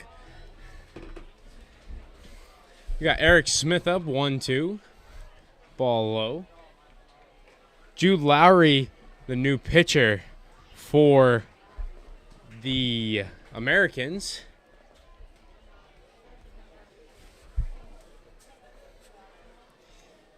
Two balls, 2 strikes. The pitch inside and low to Smith.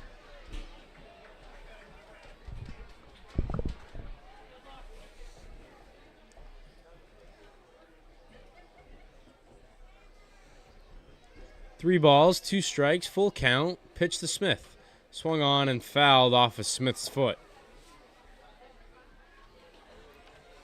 Carson, did you ever play baseball? I did. I played with actually quite a few of these Americans growing up, so I know a lot of them pretty well. You ever take one off the foot? I did. And I said some things I probably shouldn't have, but in the heat of the moment, there is no other pain like fouling a ball off your foot. 3-2. Smith grounds that one going up the middle, but taken. Great play by the second baseman. Ooh. And the fans will be going ooh with that one. Fantastic play. Miles has some of the best hands in the middle infield that I've ever seen. There is no such thing as a bad hop for number 2. He's one player that you're going to want to keep your eyes on for SportsCenter plays just like that all season long.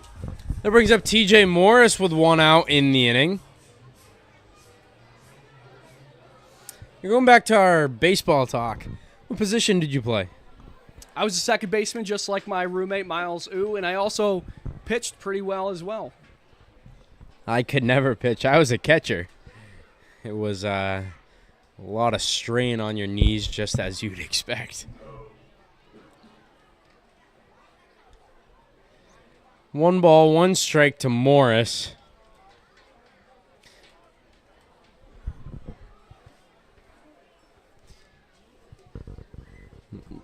Lowry steps off the mound briefly and regains his composure. There's a ball. 2-1 now. Now, Carson, when's the next game for the Niagara Falls Americans? Thursday, we'll be heading down to Jamestown for an 11 a.m. day game. And then your home opener is on Friday, where I'll be back on the call as the Muckdogs take on the Niagara Falls Americans. That one bounces away, now full count.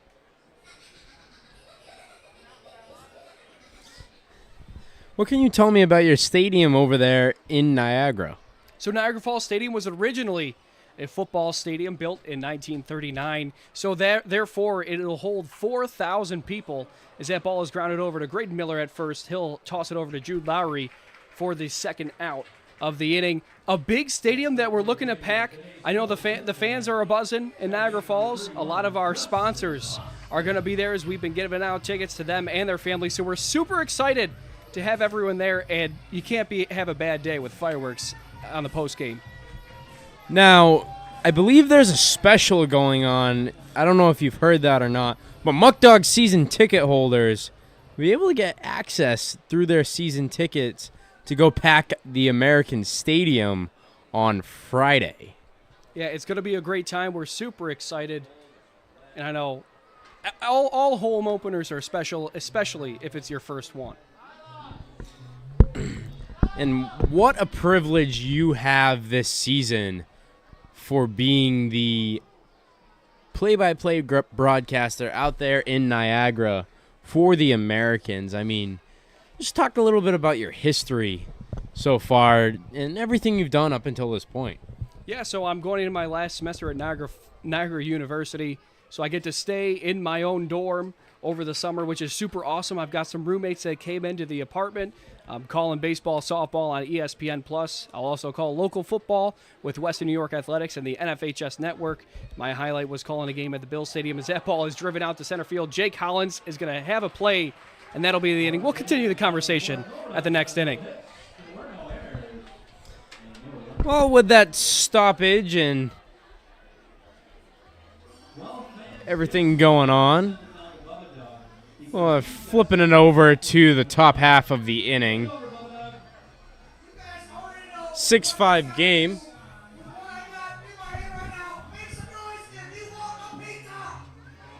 Seems like Bubba Dog's got some pizza. You want any, Carson? I got to stay loyal to Sammy's across the street from Sal. And that's what a great partner does, as we learn in our sponsorship classes. I think this is the loudest Dwyer's been all afternoon.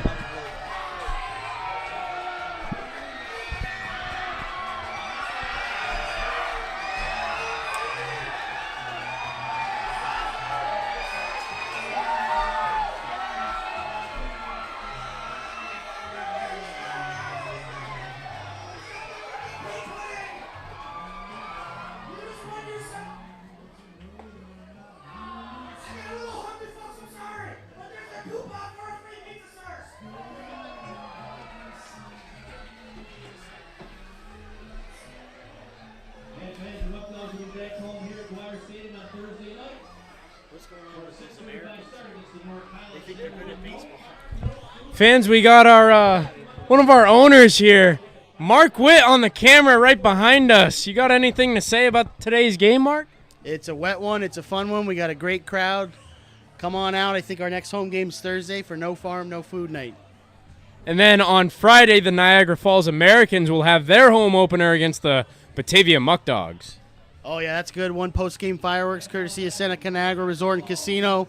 Get your tickets early. We want the Muckdogs Mafia there. We want our new Americans family there. It's going to be a fun day. Thank you for joining us here in the broadcast booth, Mark, as we send it back down to the field. Ryan going right back at it in this inning, and an off-speed slider, more like a slurve there, gets in. Michael Soares coming in to pinch hit. Another slurve, and we have back-to-back strikes.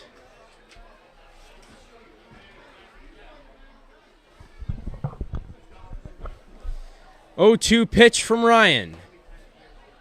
3 straight off-speed pitches. What are you seeing here? That could be working for Ryan. There's nothing wrong with doubling and tripling up.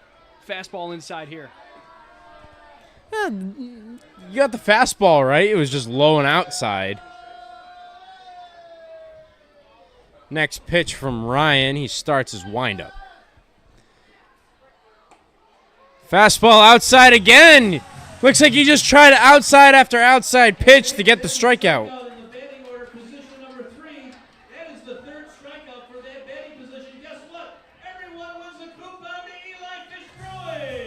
And that was actually the K-Man position for this afternoon, and everyone here in attendance won a coupon to Eli Fish Brewing. Here's a ball.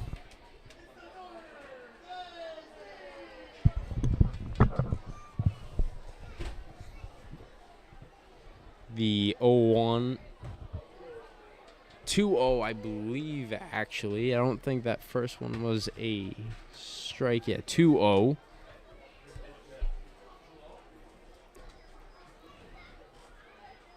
Upcoming pitch. Slurve in there for a strike. Now, Ryan, he's got that off speed that's been working. Seems like he likes it in this half inning as that one's fouled away off the tent.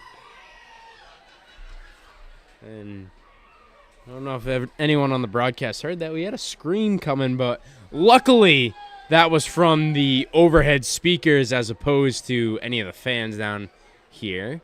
Now 2-2 offering upcoming.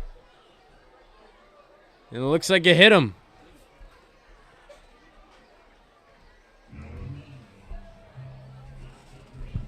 Yeah, so I know from personal experience, Liam Ryan, he's probably a guy where that curveball is almost like your reset pitch. Sometimes your fastball, you can't really locate it too well. So like we saw the 3 pitches to Michael Soros that were all breakers to start off the inning. That might be the reset. I know that's one pitch that I always had, no matter what kind of day it was. That curveball was always in my back pocket. He's got great movement on it, so it seems as though that could be his reset pitch. Now, me being a catcher, believe it or not, the curveball was one of my favorite pitches to catch because 9 times out of 10, my hand stung after getting a fastball. That's a ball high.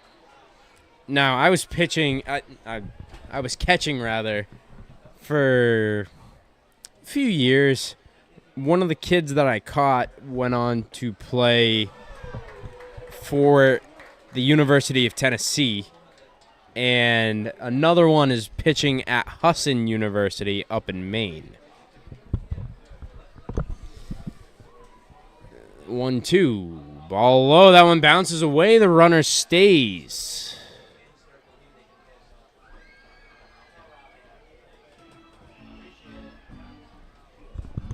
Keep your eye on Gavin Boyle over at first base. A plus-plus player, not only the power but also the speed.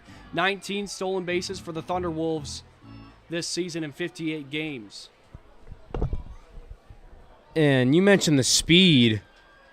Boyle adding that threat for the Americans on the base paths. It's a one-run game here at Dwyer. I mean, we had a one-run game all last night for the most part until, of course, the winner as he gets rung up on strikes there.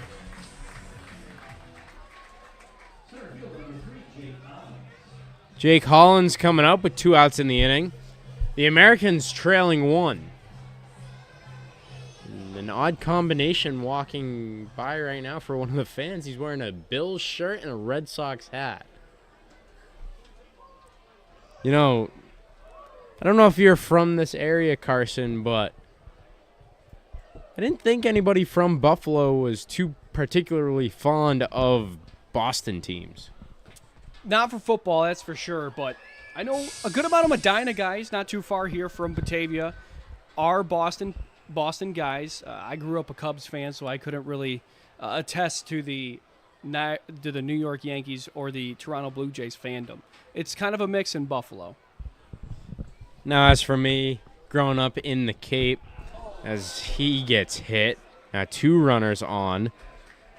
I live about a half hour from all of the major teams in Boston, so, of course, Bruins, Red Sox, Celtics, Patriots. Graydon Miller coming up, with 2 runners on, but yeah, that's a fun fact about me for any of the fans listening. Of course, they will now all hate me because I was a Patriots fan and I grew up, of course, during the dynasty. That's in there for a strike. Liam Ryan getting into a little bit of trouble here in this half of the inning. Trying to limit any damage and not allow the Americans to score as Romick slides over to his right for that block.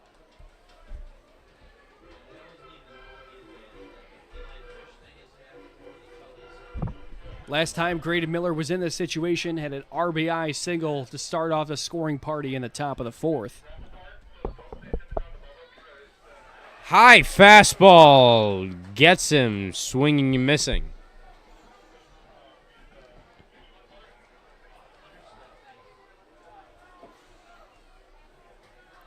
Getting things going. A 1-2 offering from Ryan. In there, and he rings him up looking.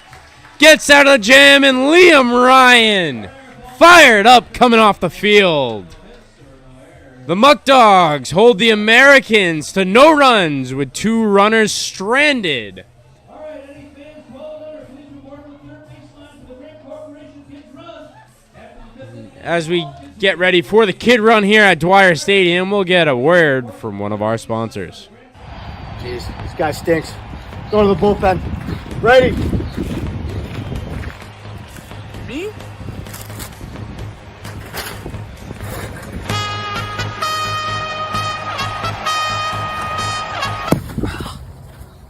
Ow. Thanks to these Muckdogs jerseys, which you can buy now, I'm still fresh and still clean.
We got Jake Butler coming up here in the bottom of the 5th.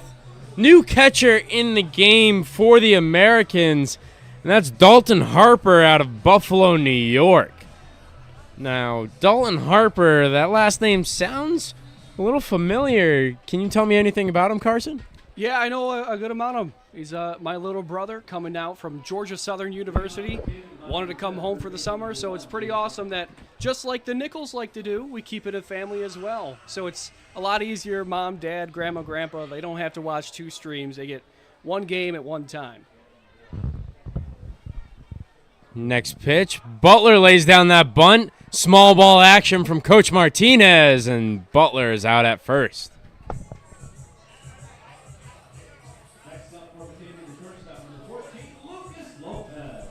Lucas Lopez coming up to the plate for the Muckdogs.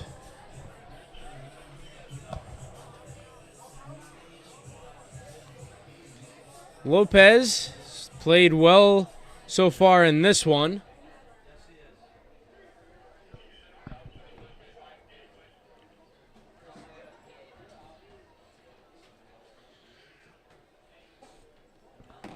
Next pitch, Lopez swings and misses at that one.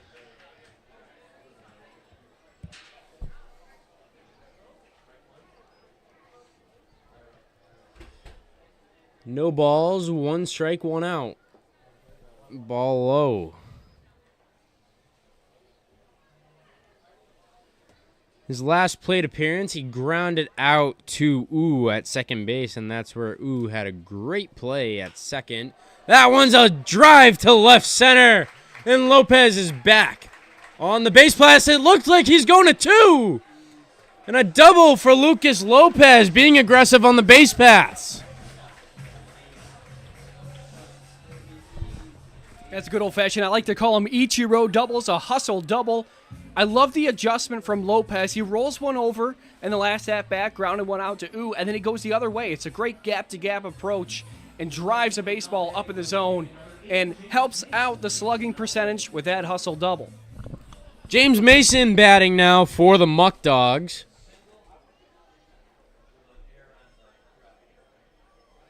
He's got Lopez on second, runner in scoring position, trying to add some insurance. We got a pitcher warming up in the bullpen for the Muckdogs.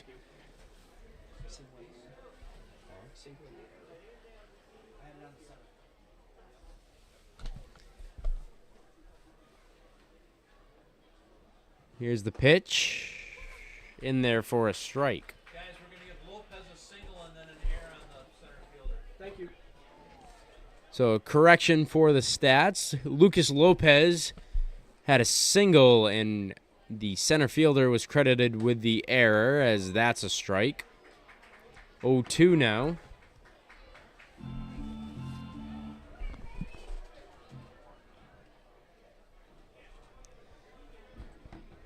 Now the 0-2 offering. Here's the pitch to Mason. Ball low, scoots away from Harper.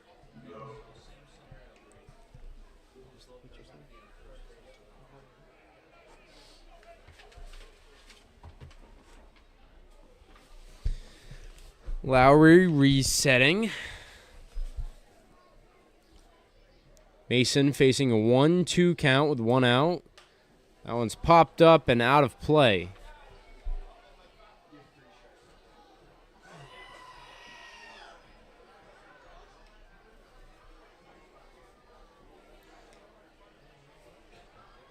Jude Lowry out of Niagara Falls, New York, a native from SUNY Niagara.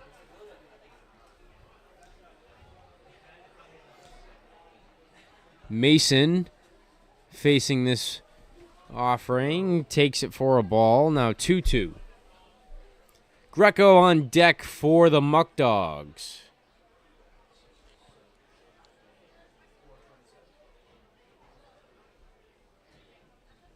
Two balls and two strikes. Lopez bouncing around, trying to get Lowry to do something, but now 3-2. Lopez distracting him a little bit. Full count. Mason trying to get on base or move over Lopez. Here's the pitch. Strike three, and I don't think Mason thought it was that. He flipped his bat over thinking he was walking.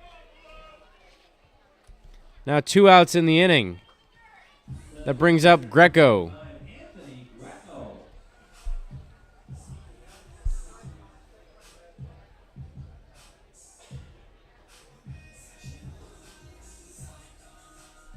Greco coming up to the plate, 2 outs. Lopez on second. The pitch swung on and missed as Greco misses the first strike. Just before the at-bat, a little banter between Harper and Greco at the plate. Former teammates, showcase ball for the Junior Thunderwolves. Very good friends, both coming out of Buffalo and going down south for college ball. There goes Lopez to third. Great throw from Harper. Looks like it was just barely a little late as Lopez steals. Now, putting bias aside, you think your brother beat that throw? It was a tough play, ball on the ground, but he got it. He was able to show the cannon off. That's all that matters. But that's a great jump at third base from Lopez. There's a ball high.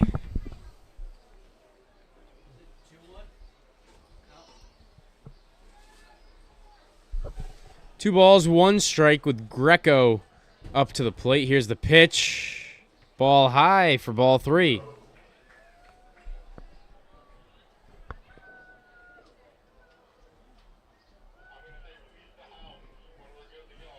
Three balls, one strike, 2 outs. Greco has a runner on third. Takes that for ball 4, and that one looked like it was in the strike zone.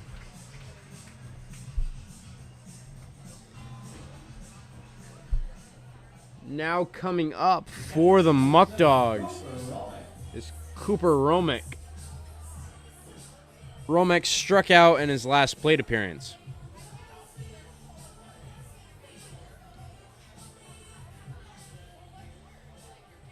Runners at the corners for the Muckdogs. With Greco on first, likely going to take second.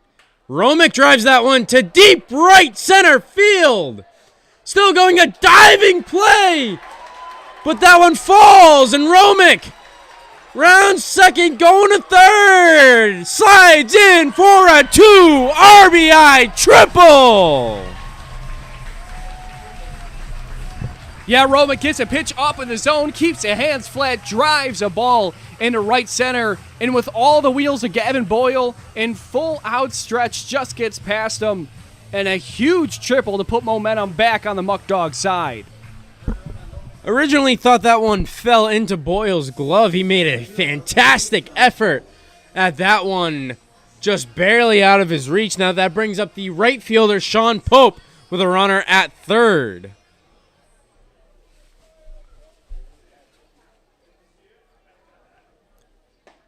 Ball low.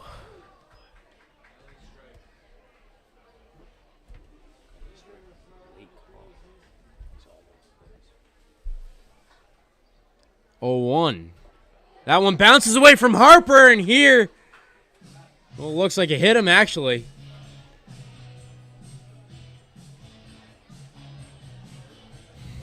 And now Romick goes all the way back to third. Low Pope going over to first. Mindas coming up.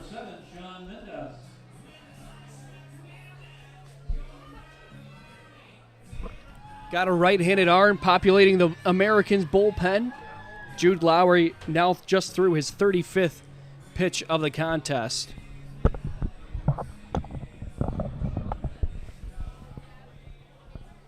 Well, with Pope on first, we got runners at the corners again with Mindas up. First pitch, ball high.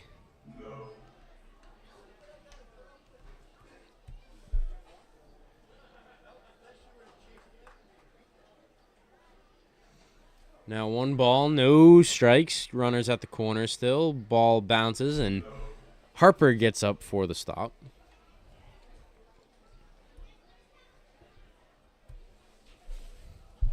Two balls and no strikes against Mindas. Lowry resetting. He's given up 2 runs this inning. Throw over to first, and diving back in there safely is Pope.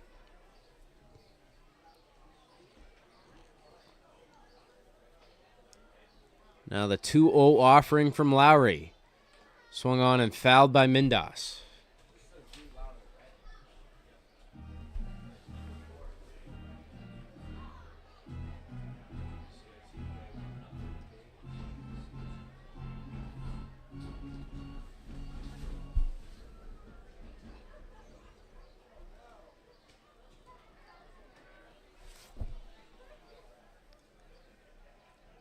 Two balls and 1 strike, 2 outs. Next pitch, that one plunks Mindas, and now the bases are juiced with Eric Smith coming up.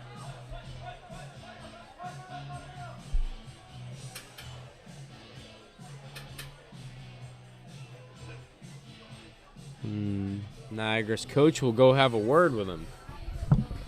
Yeah, unfortunately, 4 hit batters as a team today, 2 for Lowry and 2 for Feidt earlier. That's something you can't really defend, and it looks like Coach Gabriel is going to go to the bullpen.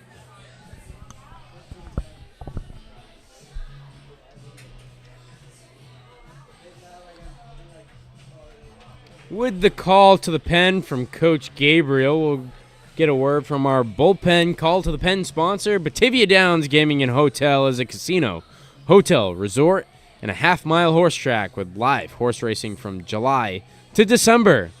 Check out 8315 Park Road in Batavia, New York.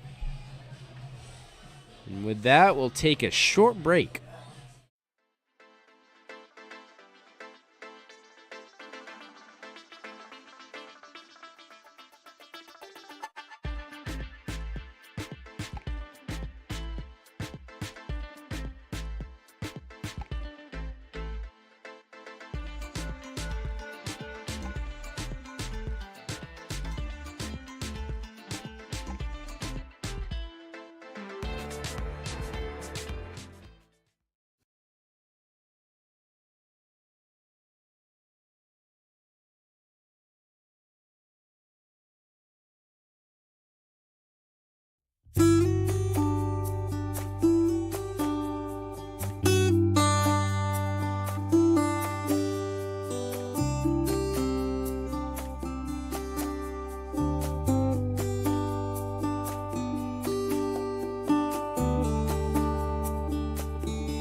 What's up, Muckdogs fan? It's Bryson Berry, pitcher and outfielder. If I were to get a car in Batavia, I'd go to Pellegrino Auto Sales. Come on down and see why they're Batavia's #1 leader in auto dealing.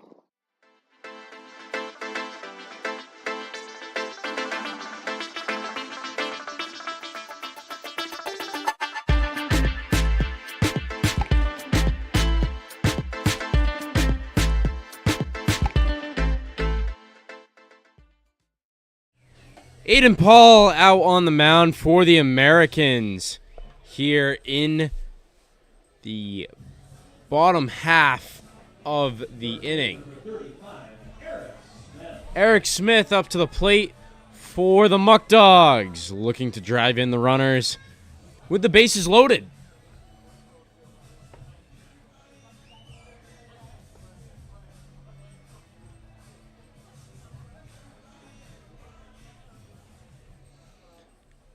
Eric Smith facing his first pitch. That one rolls to the backstop right off of Harper's glove. Here comes the runner to the plate, and Pope scores. Romick, rather.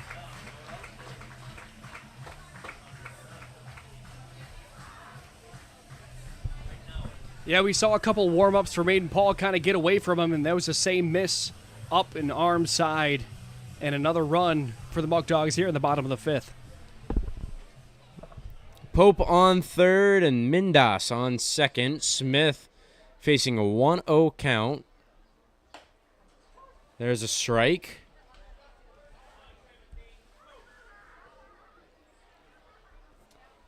Paul getting ready for the 1-1 offering, just trying to get the Americans out of the inning. They're now trailing 4. Ball outside.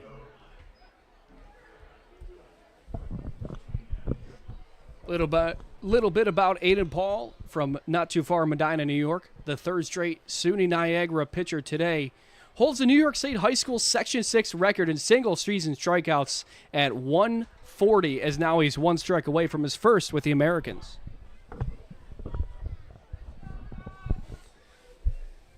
Now at a 2-2 count.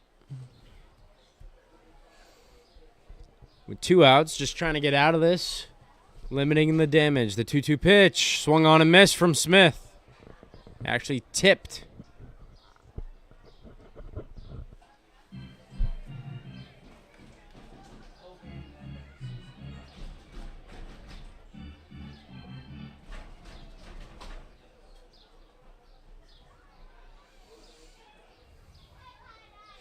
Next pitch.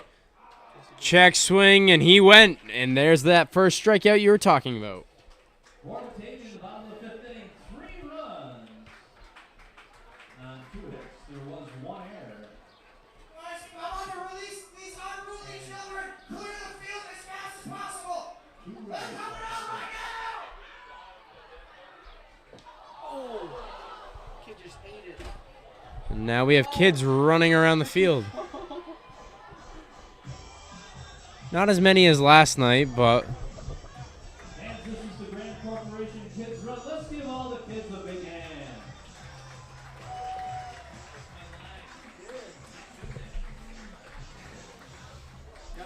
Wellness on the Go, WNGO offers mobile mental health support through Medicaid managed care plans across Niagara, Genesee, Orleans counties.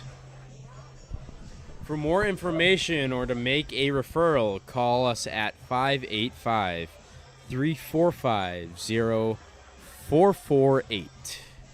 Mental health becomes a bigger thing with players nowadays and people nowadays.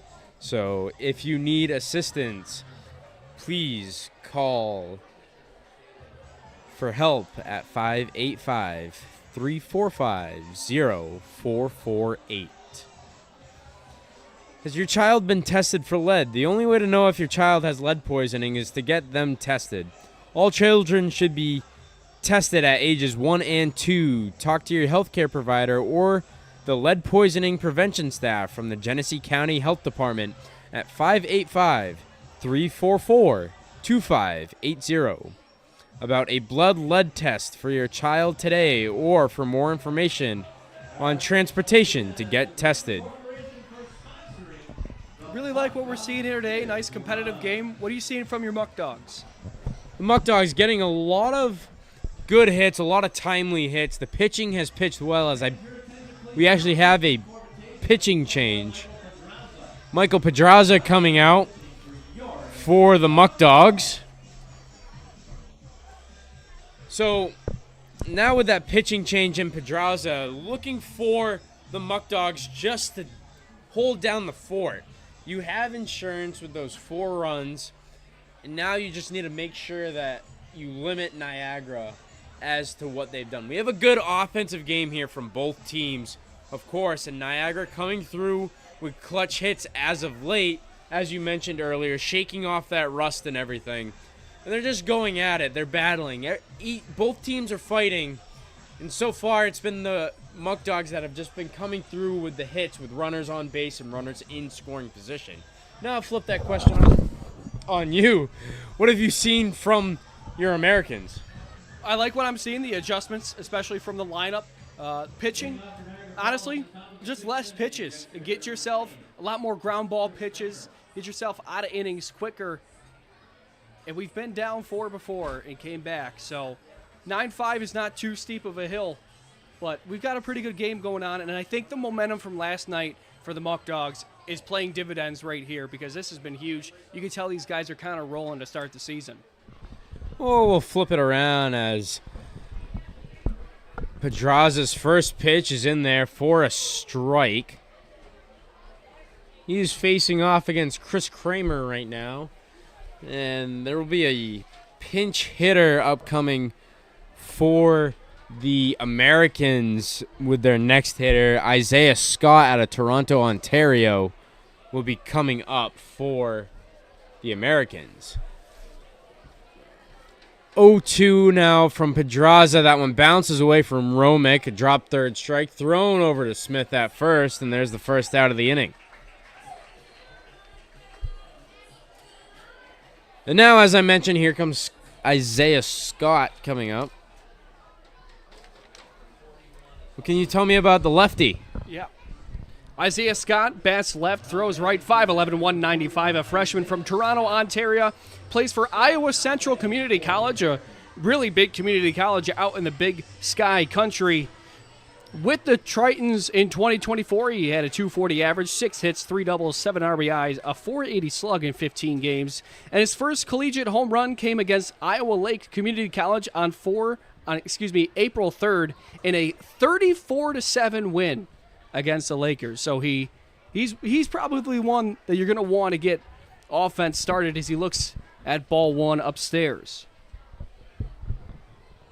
Now Pedraza getting ready for the next pitch to the plate. That one finds its way in there. Oh, maybe not. What do you think about the close calls here from the home plate umpire? Muddy water. It's kind of gone either way, as that one was probably a ball, but it's probably a gimme for the previous pitch. It's pretty much evened itself out, but there's been some calls where it's been a pitcher-friendly zone, let's say. Pedraza tries to drop that one in there with a sinker, but drops it too far as it's a ball. 3-1.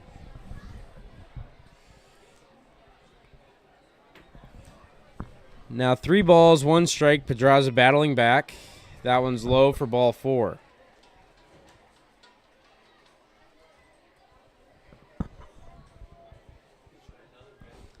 And another pinch hitter in. Xavier Mann from Buffalo, New York. Division II Lenore Rhine.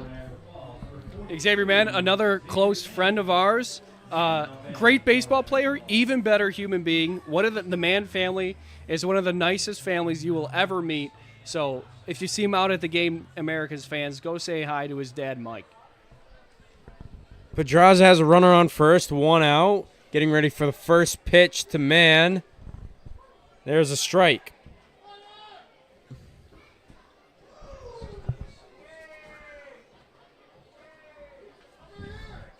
Pedraza thrown over the first. Smith catches it.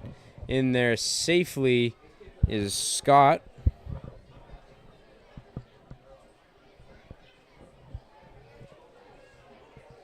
couple of Lenore Ryan guys on your roster.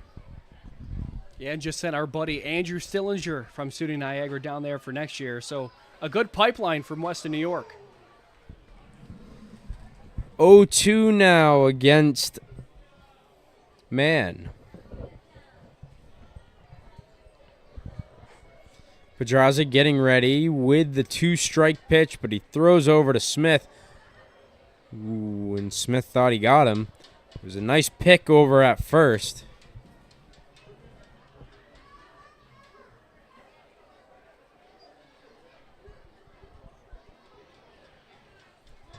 No balls, 2 strikes. Pedraza's pitch. He's called that one all day, but not right there. 1-2. Have you ever seen that video of the broadcaster getting, or either broadcaster or announcer getting ejected from a game? There's 2 balls and 2 strikes. It makes me think sometimes if they can hear this and then we'll just turn around and we'll both be gone. 2-2 offering from Pedraza. Here's the pitch. Swung on and missed for strike 3. That brings up Mariani at the top of the lineup.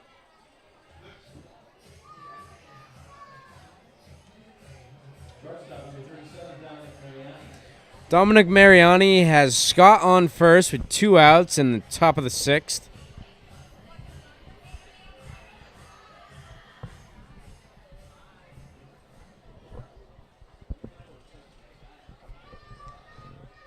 First pitch at this at bat from Pedraza. The slider gets away from him and bounces in for ball 1.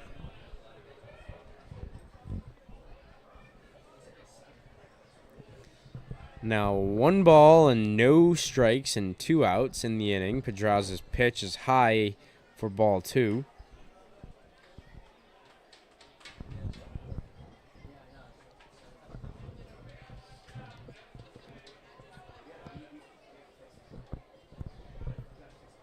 Two balls, no strikes with 2 outs. Pedraza's pitch.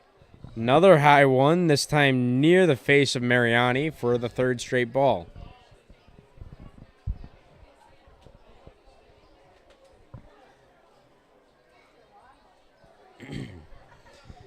Pedraza, the pitch. Swung on. That one falls down into left field, and Mariani's on with a single. That brings up Rex Smith. Third baseman number 17, Rex Smith.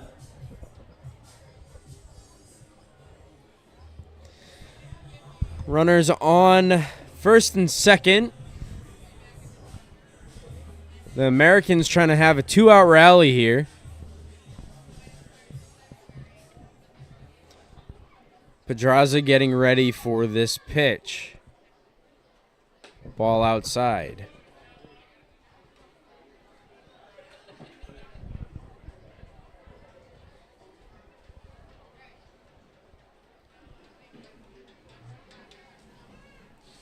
Now Rex Smith patrolling the hot corner for you guys.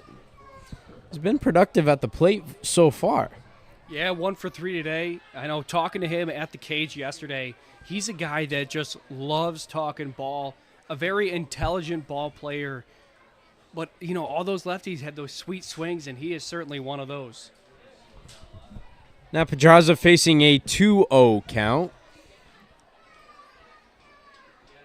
Trying to battle back. Here's the pitch in there for a strike. Now 2-1.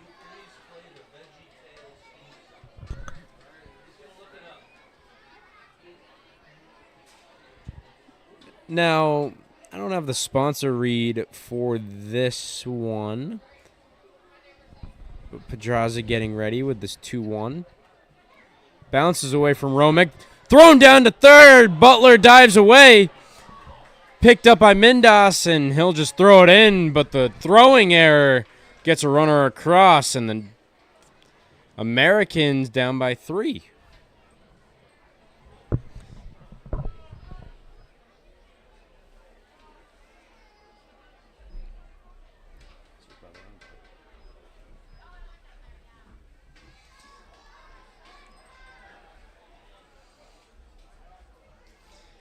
2 balls and 1 strike with 2 outs in the inning. 3 balls actually in 1 strike. Hitters count here for Smith. Here's the pitch from Pedraza. And there's ball 4. Now the bases have runners at first and second. And that'll bring up the catcher, Dalton Harper. And Mr. and Mrs. Harper, if you're listening, I'm going to turn this one over to Carson to do the play-by-play for his brother. That's top notch.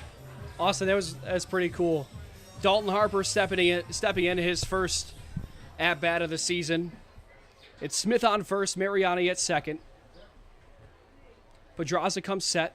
The 0-0 is a breaking ball in there. A get me over strike called for strike 1. Dalton Harper, the all-time record holder in hits, RBI, doubles, triples, and home runs in 107 career games at Maryville High School in Cheektowaga, New York. The 0-1 is swung on and fouled off down the right field line. That'll end up in the parking lot, and it's quickly 0-2 to the Niagara Falls backstop. Dalton Harper, of course, the redshirt freshman from Georgia Southern, standing in at 5'9", 215. Pedraza comes set, looks at the sky, checks the runners. Mariani at second, the 0-2 is swung on, fly ball to right field. It's going to fall. Mariani coming around to score. Rex Smith into third. He's going to get waved around home from Coach Brick, and it's a 2 RBI double for Dalton Harper. And the Americans are clawing back. How about that one from your brother? Hey, it's situational hitting. You get down 0-2, go the other way with it, and I know that feels real good. His first hit in a while. Now, taking away the professional side, let's bring in family in this one. How do you feel as being his brother, being able to call his first RBI, 2 RBI double for the Americans? It feels good. We weren't really sure we was going to play summer ball, and he decided he wanted to come home, and I went from being able to not see any of his games to now seeing all of them. And we're good friends. We're not just brothers, but we're good friends. So him being down in Georgia, me being up in Niagara, it was pretty tough. But now it's cool. Now we get to be roommates again. So it seems like life is back to normal. Well, congratulations to Dalton Harper on that 2 RBI double, and congratulations to you and your family on having Dalton back in town and playing for your hometown Americans. Getting ready with Boyle up. There's a strike. 0-2. Gavin Boyle, an active fisherman, he kept Dalton and I after practice for about an hour talking about his bass boat. He went and put some new rotors on it last night, so that's probably where he'll be after today's game. The 0-2 pitch from Pedraza. Swung on and missed for strike 3. But Dalton Harper helps claw the Americans back in this one as they're trailing by 1 thanks to 3 runs off of 2 hits. 1 error for the Muckdogs. Trailing by 1 is the Americans going into the bottom half of the inning.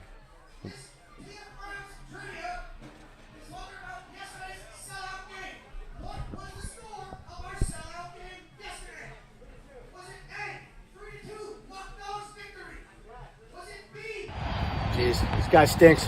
Go to the bullpen. Ready? Me?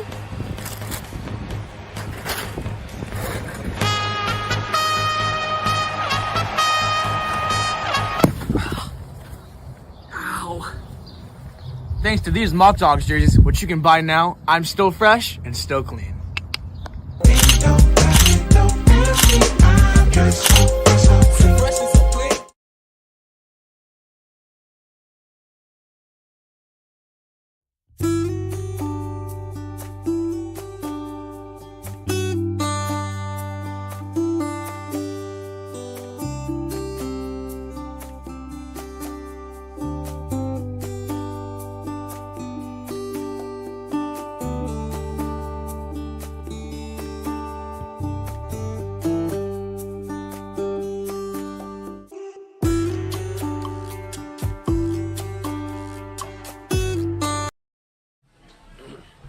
Welcome back to Dwyer Stadium. There's a new left fielder for the Americans. That's number 9, Sam Heim, out of North Tonawanda, New York, from SUNY Niagara. A lot of SUNY Niagara players on this roster. Yeah, I talked to Coach Klinger Smith the other day, the Coach of the Year for Region 3 in junior colleges. He loves sending his guys. They play at their same home field, so it's a nice familiar spot. Although a couple guys wanted to get out of town, go down to Jamestown, but it's good competition in this league. Of course, nothing beats staying at home as opposed to living in a dorm. You go from living in a dorm all year as TJ Morris pops that one up. Over to the second baseman, no, not anymore, actually. It was Isaiah Scott. That brings up Justin Austin. Now, Austin's still looking for a hit to give everyone here in attendance half off of Tully's famous tenders. The pitch. Austin looks to lay down a bunt, but pulls back. It's in the strike zone anyways for strike 1. The 0-1. Ball outside.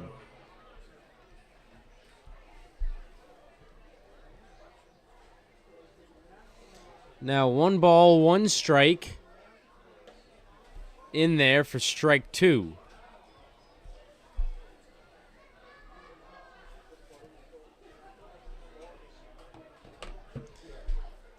The 1-2. Ball low. 2-2.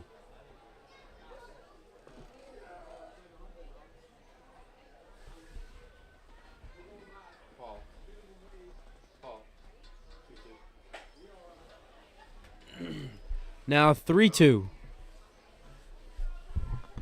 Classic 4-pitch mix here for the right-hander, Aiden Paul. Fastball, curveball, slider, changeup. Slider's a put away. We'll see if he uses it here on 3-2. There's the fastball that was fouled off by Austin. Full count with 1 out.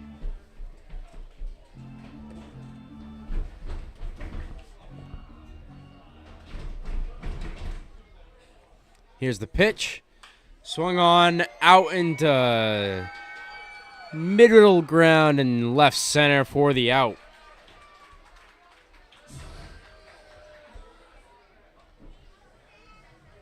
Third baseman number 1, Jake Butler. Jake Butler in the top of the lineup coming up for the Muckdogs.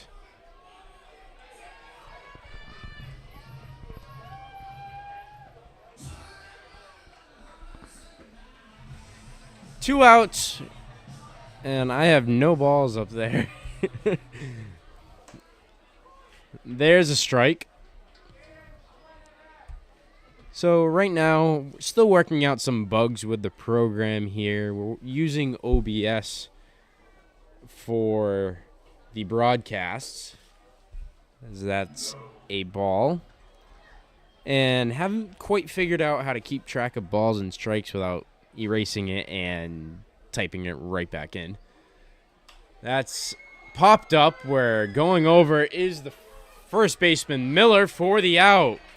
No runs for the Muckdogs, and we'll be going to the top of the 7th here at Dwyer Stadium. And first, a few words from some of our sponsors out in Niagara Falls.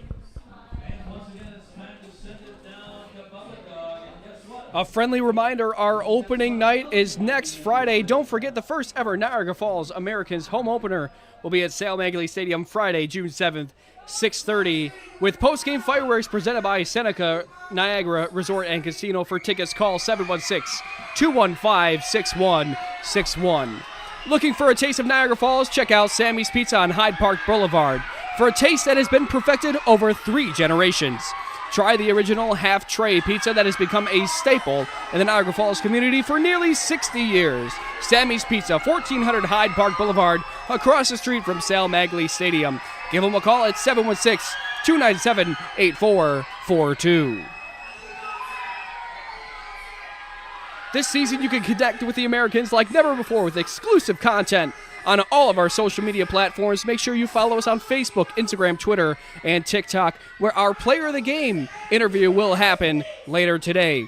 This season, get yourself the latest Niagara Falls American gear, hats, t-shirts, sweatshirts, warm-ups, baseballs, jerseys, and much, much more. Stop by the merchandise stand at Sal Magley Stadium at any upcoming game.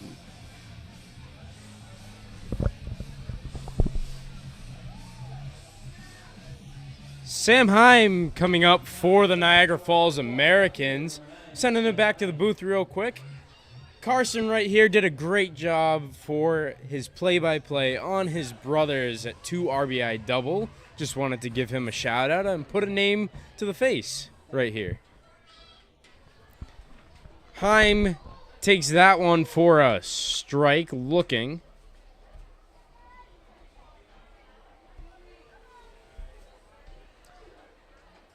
No balls, 1 strike. Grounded over where Lopez will field it. Throws it over to Smith for the first out.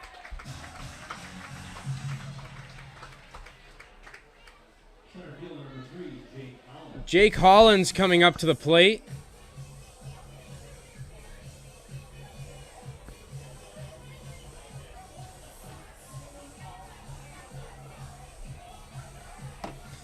Hollins facing off against Pedraza. Nobody warming up in the Muckdogs bullpen, and somebody warming up over there, but that one's grounded to Lopez right up the middle.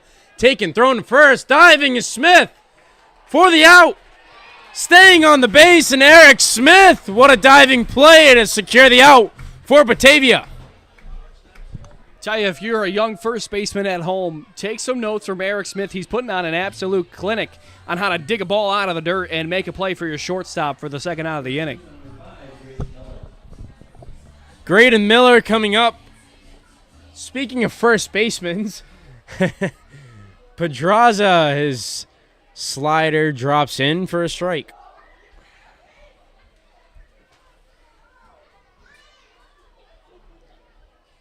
0-1.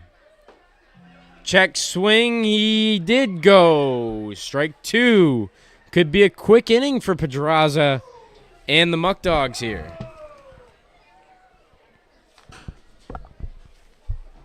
Now the 0-2 pitch.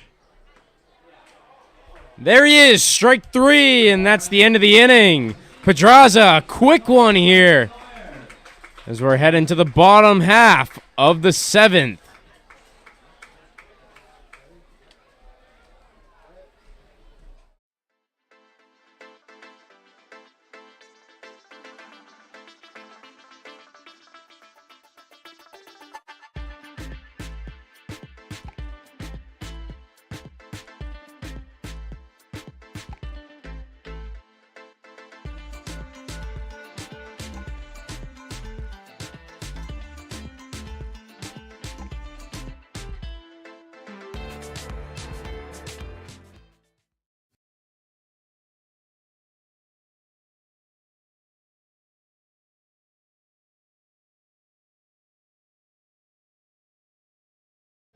Ladies and gentlemen, we're back in the broadcast booth. Austin Mendes alongside Carson Hooper.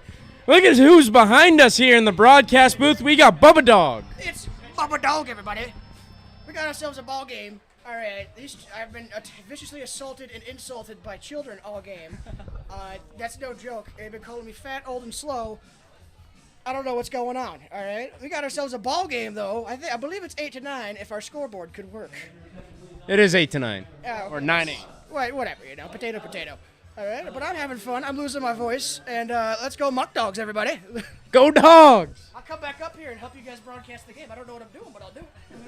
You want the first batter, Bubba Dog? Sure, you guys know what to do. All right, come on back.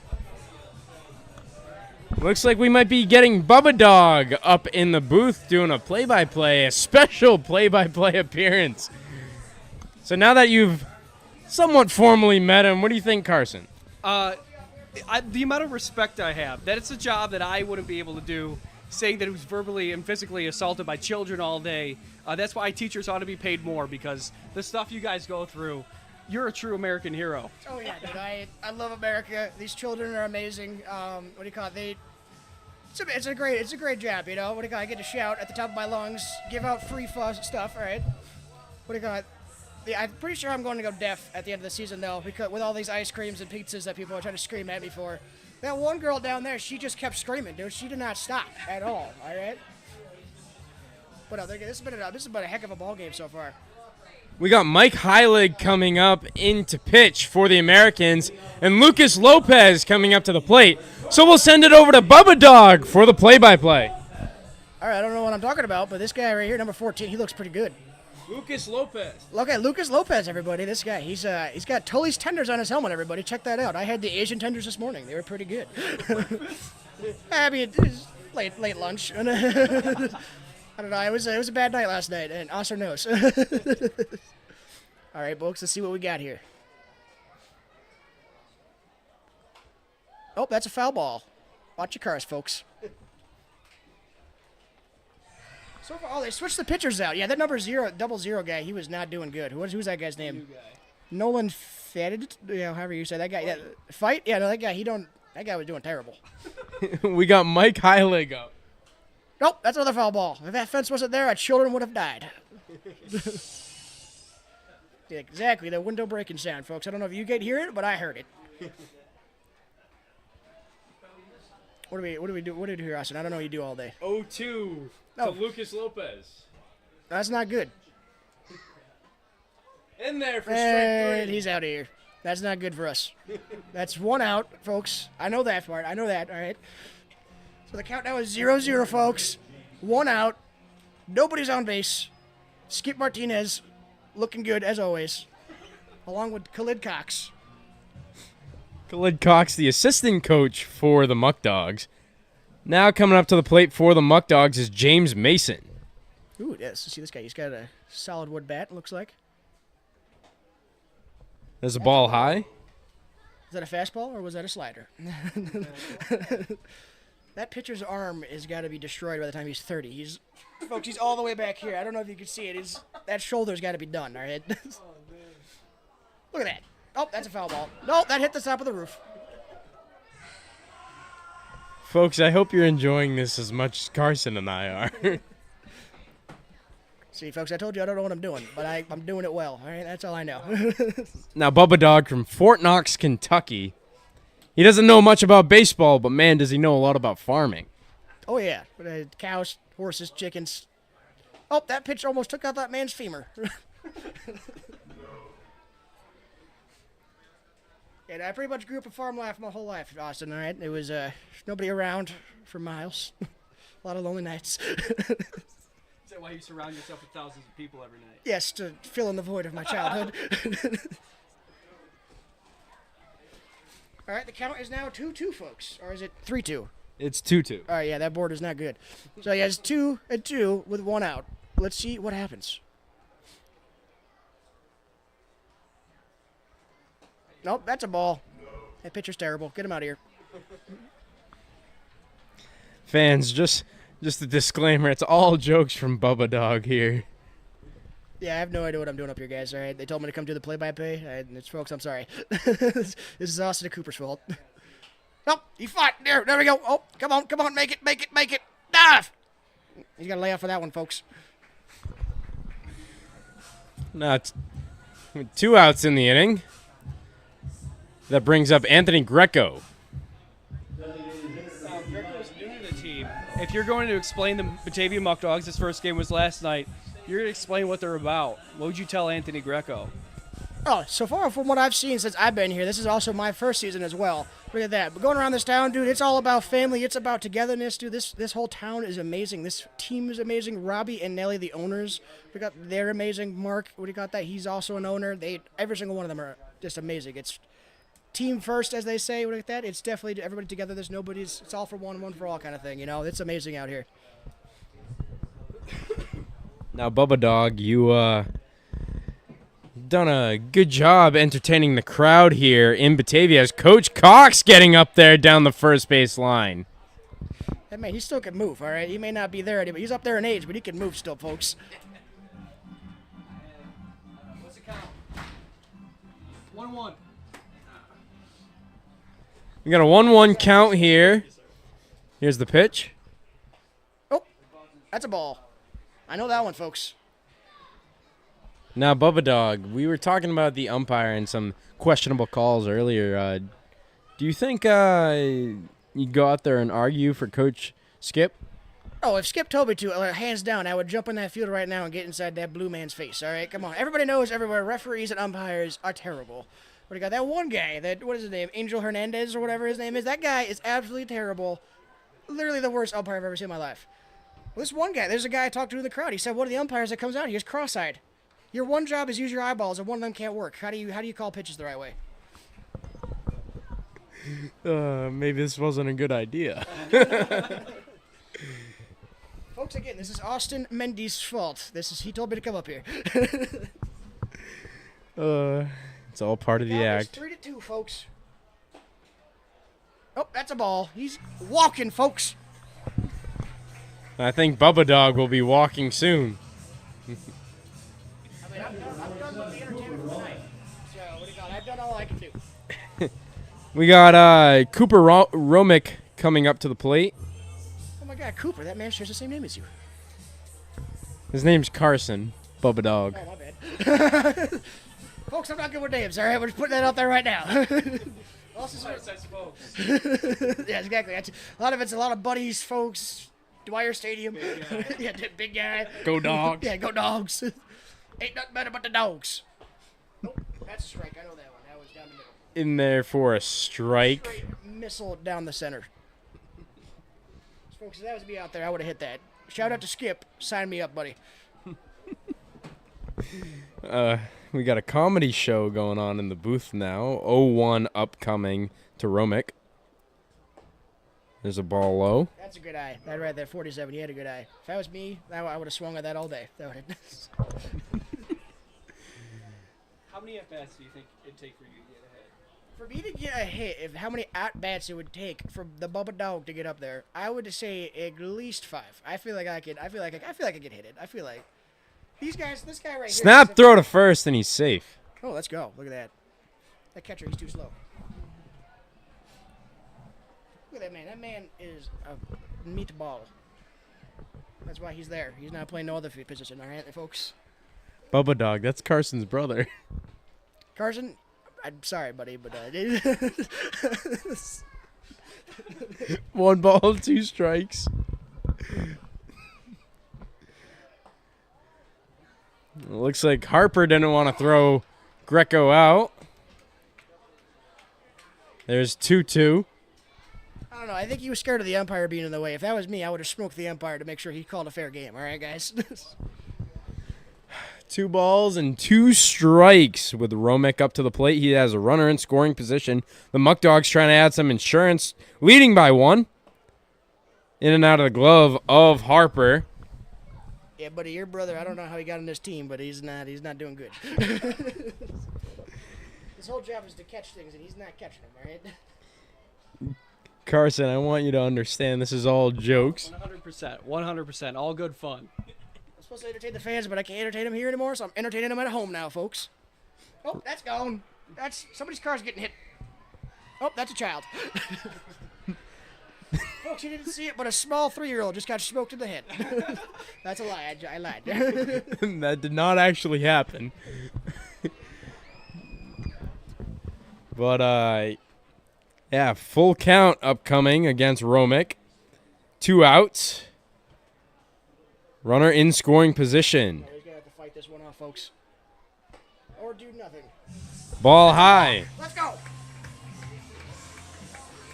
Could Bubba Dog be the good luck as Sean Pope, is coming up to the plate? You don't even know your one job is to know these people's names, and you don't even know them, all right? I'm the one with bad names, all right? Look at everybody, shout out that bat boy out there. That man has been doing God's work all day for us.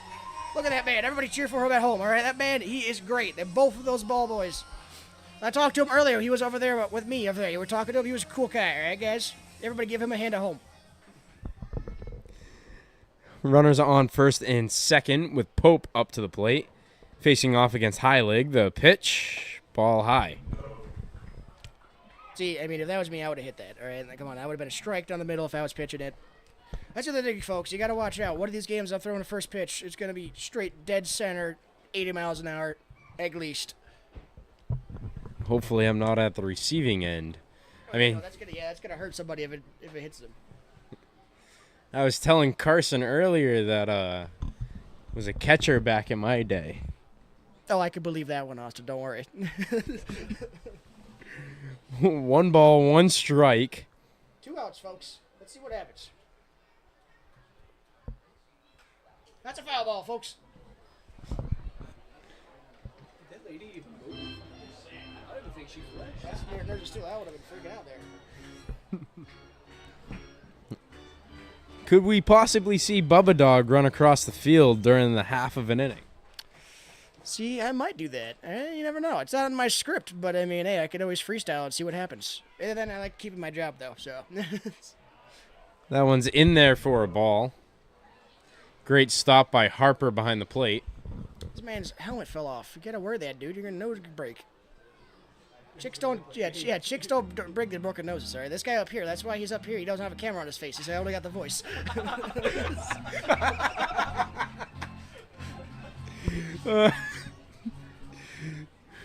2-2 count upcoming. Here's across the board, folks. There's a ripper and grabbed by Scott at second base. That happens to me all the time in MLB The Show. Perfect, right to the second baseman's hand. All right, folks. It happens to the best of us. Thank you, Bubba Dog, for coming up and joining us for this half inning. Anytime, folks. I gotta go back down there and make my appearances, apparently. I also need some water because I'm losing my voice. Bubba Dog, ladies and gentlemen, from the Muckdogs booth. What'd you think about that one, Carson? He's awesome. That's fantastic. There's nothing wrong with talking a little smack. I loved it. It's awesome. Of course, taking some shots at your brother, though. Yeah, but you know what? I don't have to stand up for him. You know, that man can fight his own battles. I've got my own to fight here up in the booth. I'm outnumbered, you know. I got to pick and choose here. Pick and choose. Ladies and gentlemen, BMFC between Bubba Dog and Dalton Harper. BMFC stands for Batavia Muckdogs Fight Club. What's the first rule? The first rule is, I don't know. What should the first rule be? You don't talk about Fight Club. That's Oh, yeah. It's been a long day.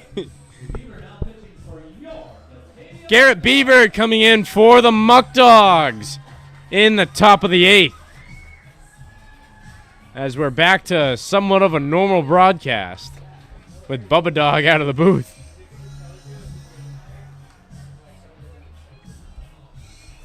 So Beaver, he pitched well the other day for the Muckdogs. Back out there, a submarine pitcher for the Muckdogs.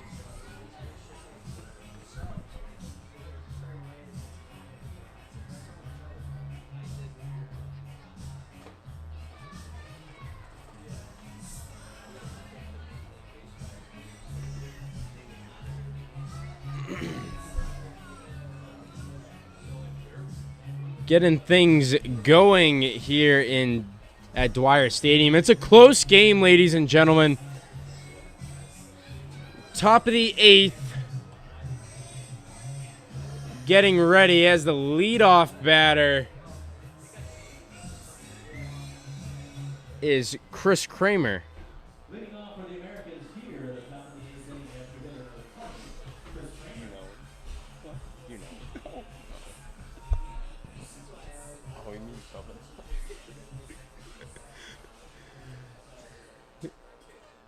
Kramer up to the plate, facing off against the submarine pitcher in Beaver. The pitch. Swung on down the right field line. Pope going after it. That one lands. And there's the tying run on base, bringing up Isaiah Scott. In correction, the second baseman has been Xavier Mann. Hard to see the numbers from up here, 41 and 42 for the Americans. Scott up to the plate. Here's the pitch from Beaver. That one's fouled off.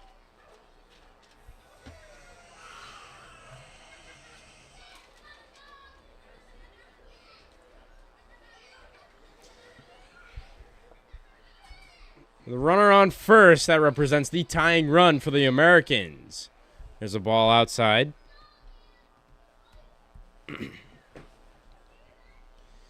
What could you see the Americans doing to try to drive that run across the board? I mean, we've already got 11 knocks for the Americans today. They're just kind of building on it, out hitting the Muckdogs 11-7 as that pitcher swung on and missed. 1-2 count. They're getting the guys on base. It's just a strategic hitting that you need, and the walks. The walks and the hit by pitches on the defensive side, you can't really defend that. That's really been the difference, but for the first game of the year, putting up 8 runs on 11 hits and only the 8th inning, it's a pretty good showing from the Americans. That one's grounded over where Butler will take it, picked up, thrown over to Smith at first, and there's the first out of the inning.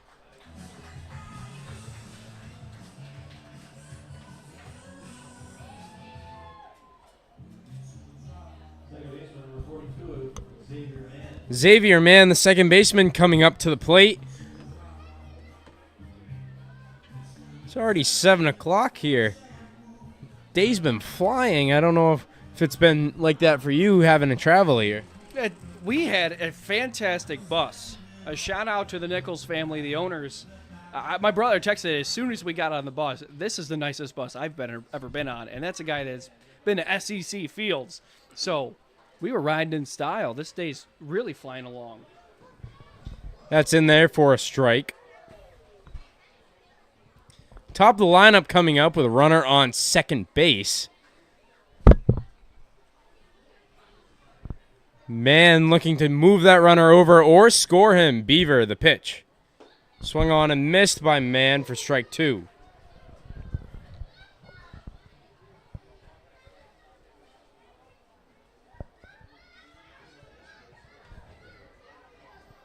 Looks like Mann could have been a little shaken up there. Take a stoppage.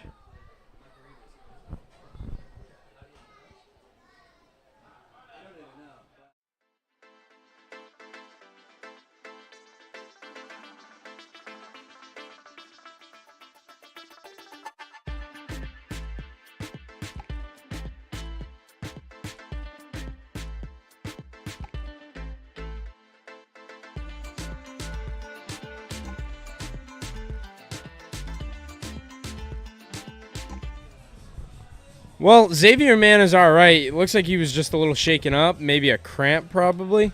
Yeah, the way he kind of swung that bat was all out on his left arm. It looked like he was kind of holding his left shoulder. The 0-2 pitch from Beaver. There goes the runner. Romick's throw to third. Butler almost faked him out. He faked us out in the booth.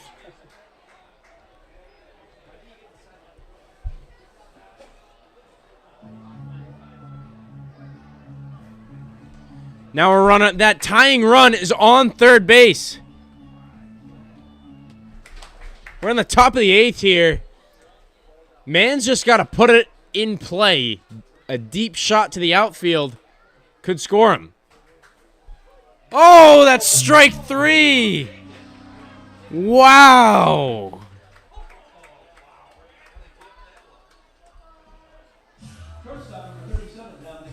That brings up the top of the lineup, Dominic Mariani.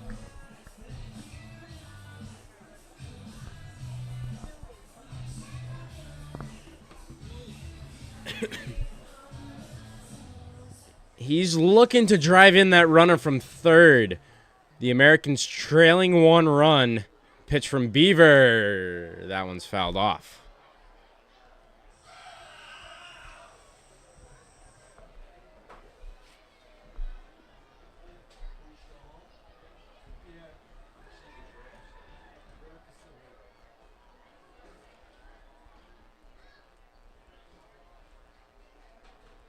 Next pitch, that slider sneaks in there for a strike. Down 2 strikes. Mariani needs to get on base for the Americans.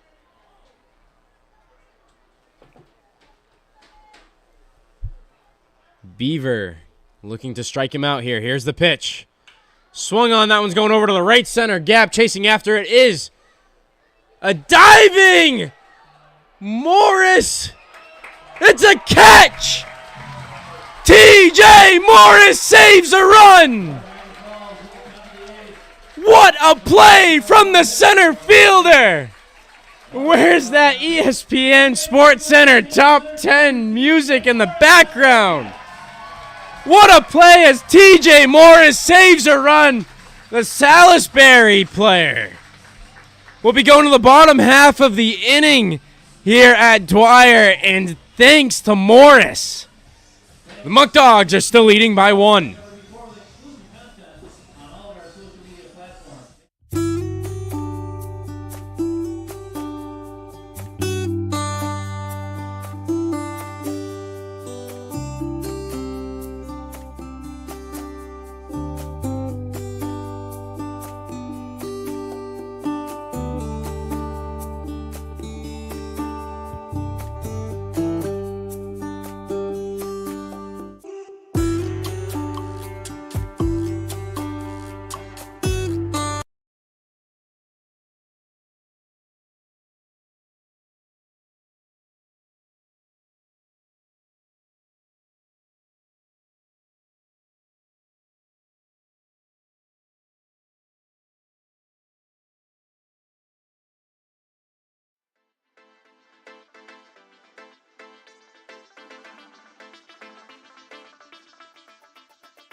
What's up, Muckdogs fan? It's Bryson Berry, pitcher and outfielder. If I were to get a car in Batavia, I'd go to Pellegrino Auto Sales. Come on down and see why they're Batavia's #1 leader in auto dealing.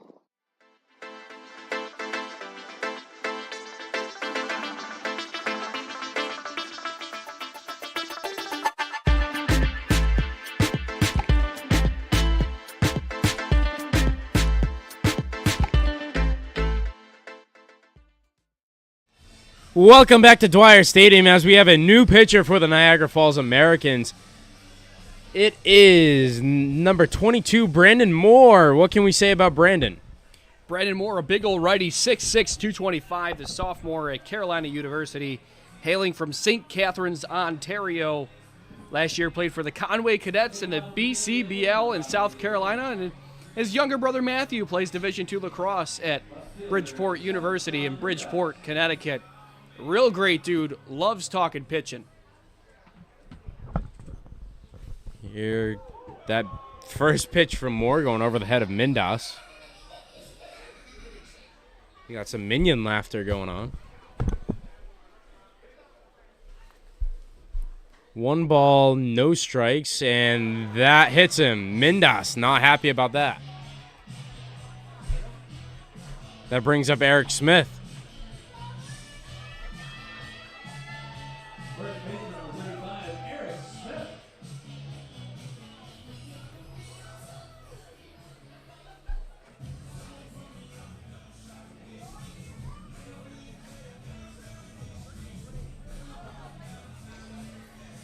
No outs, no strikes, no balls as we get ready for the first pitch to Eric Smith. Bottom of the 8th here, the closer looks like he could be stretching out and getting loose for the Muckdogs. Here's the pitch to Smith, in there for a strike. Mindas on first base.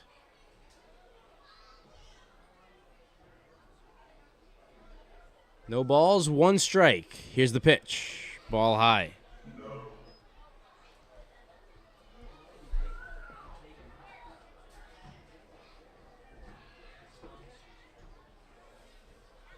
Moore getting ready for the next pitch. Here's the offering. Swung on by Smith. Grounded over to the shortstop. Flipped over. Another one. And a double play for the Americans.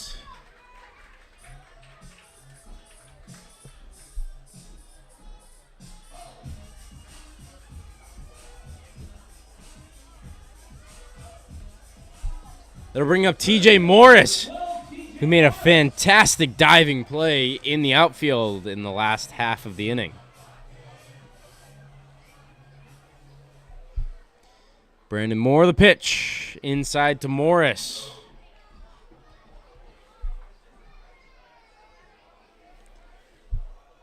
Nine to 8 here in Dwyer. It's a 2-0 count now.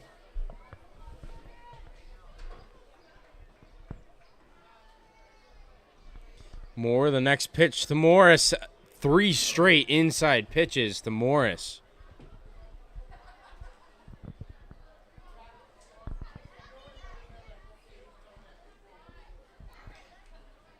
Three balls, no strikes, the pitch. Down the middle for strike 1. Moore trying to battle back.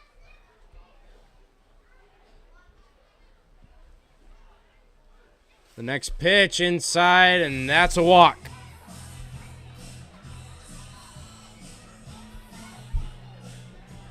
That brings up Justin Austin.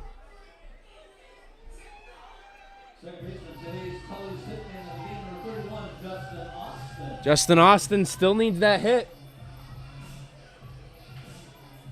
2 outs in the inning. Possibly his last opportunity.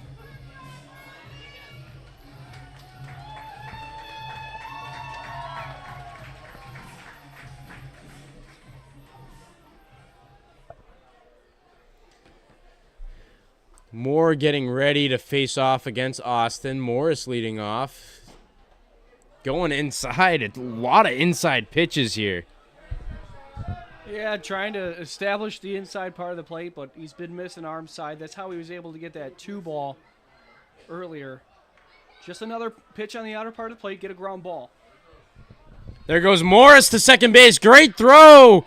Morris kicks that one out into the outfield. He's going to third. And Morris takes 2 bases. Harper had that one perfect. Stolen base, Aaron the catcher.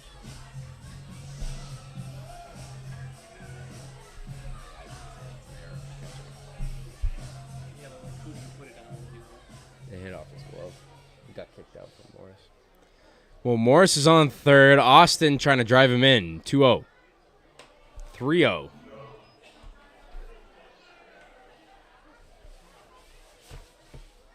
Three balls and no strikes. Here's the pitch.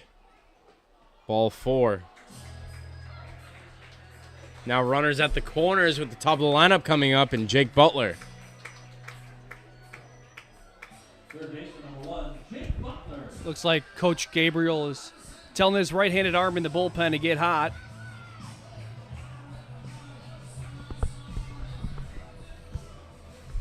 Looks like they might be running out of bullpen arms down there. I don't see many players left. I think, actually, maybe not any.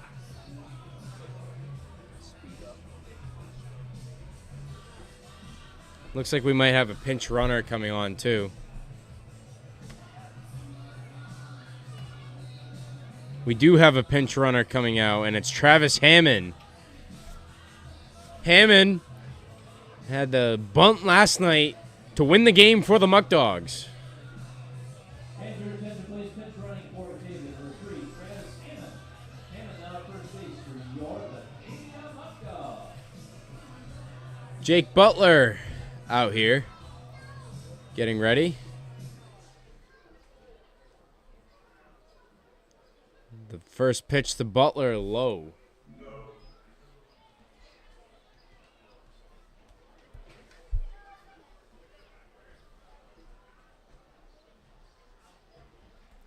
One ball, no strikes, 2 outs. Next pitch to Butler.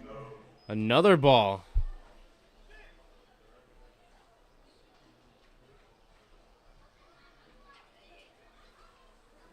Two balls, no strikes. Here's the pitch.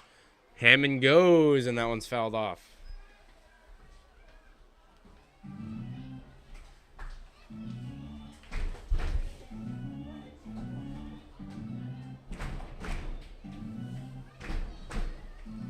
Two balls, 1 strike. Looks like Hammond is probably going. Moore does not care. Steps off.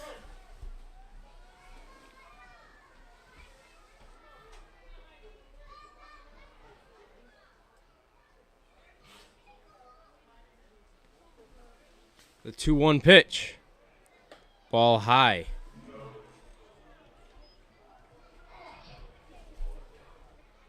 Now a hitter's count for Jake Butler with 2 runners in scoring position, trying to add insurance runs. Something about Niagara, though. They lead 11-7 in hits. There's ball 4. Bases are loaded for Lucas Lopez. It looks like Coach Gabriel will be going out and changing pitchers.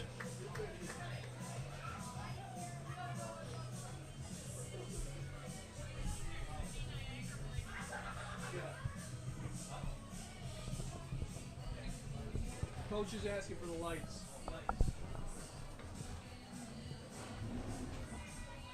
Jesse. Are we not supposed to turn it on without telling Oscar Robbie? I mean, I don't care. I don't pay the bill.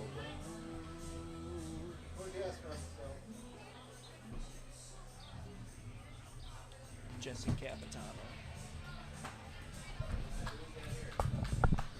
Jesse Capitano, number 21, the right-handed pitcher out of Depew, New York, coming in. What do you know about him? Well, Depew is one of our high school rivals, so Dalton and I went up against Jesse Capitano, a good right-handed arm, 42 strikeouts to 30 walks, 7.42 ERA, and 30 1/3 innings pitched for Cayuga College. A season high, 9 strikeouts on March the 29th at Elmira. And your attention, please. Now pitching for Niagara Falls, number 21, Jesse Capitano. Capitano now pitching for the Niagara Falls. We got a quick plug in here.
Lucas Lopez coming up.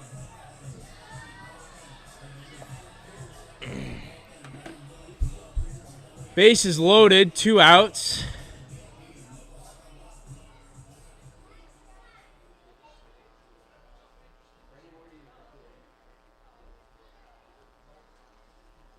First pitch. It's a ball. You think that was a ball?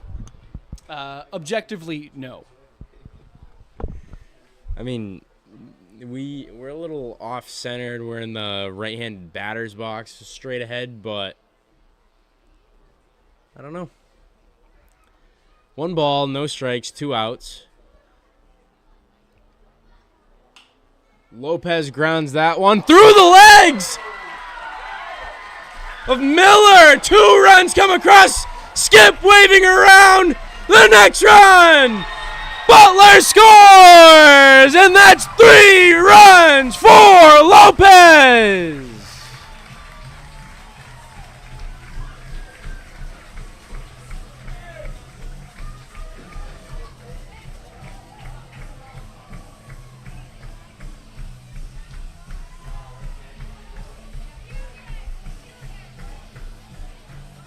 That brings up James Mason with Lopez on second.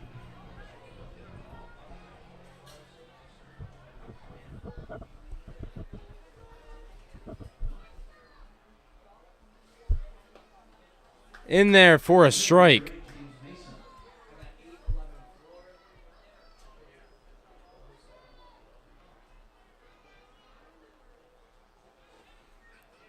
No balls, 1 strike, 2 outs.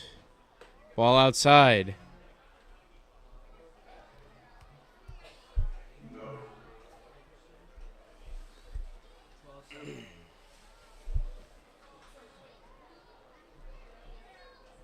One ball, 1 strike.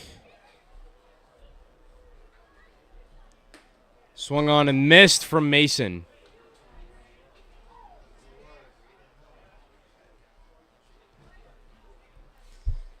One and 2. Upcoming from Capitano. The 1-2 offering. Ball.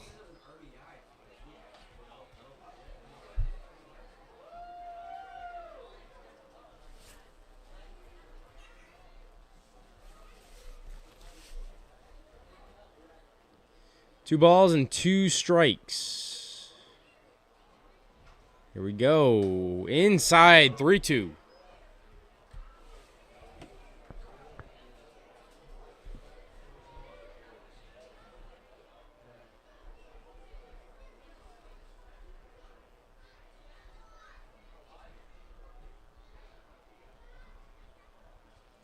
Next pitch, Mason grounds that one over. Cutting it off is Smith, thrown over to first, and that's the end of the bottom of the 8th. 3 runs for the Muckdogs, and last opportunity for the Americans on the top of the 9th.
What's up, Muckdogs fan? It's Bryson Berry, pitcher and outfielder. If I were to get a car in Batavia, I'd go to Pellegrino Auto Sales. Come on down and see why they're Batavia's #1 leader in auto. Reed Markham in the game for the Muckdogs to close it out here. Rex Smith up to bat. Trying to lead a rally down 4 runs. Here's the first pitch from Markham. Ball high.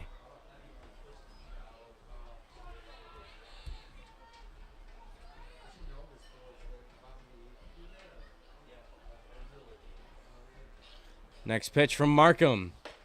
Same spot. Ball high.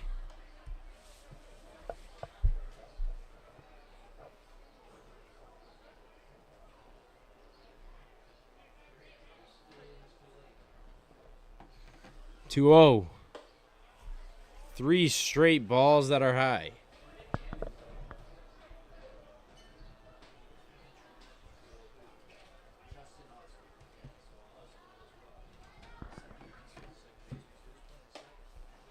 Four consecutive balls, and that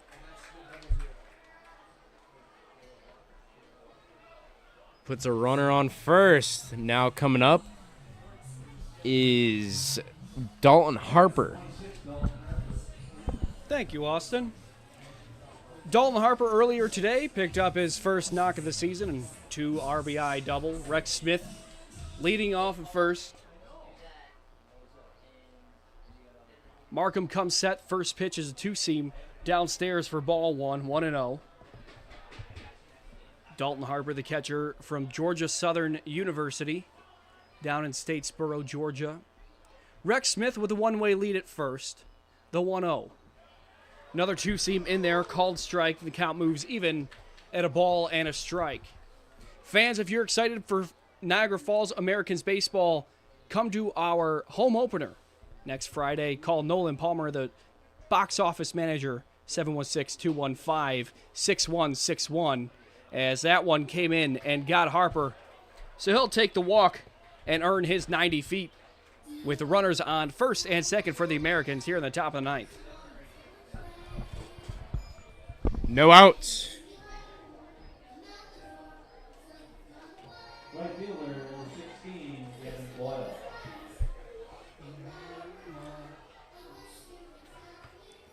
Gavin Boyle up. He struck out swinging in his last plate appearance. He has 2 runners on going against Markham. Here's the pitch. High and inside. Now, things could get interesting if 1 run scores or if Boyle gets on base. 1 ball, no strikes. Swung on and missed.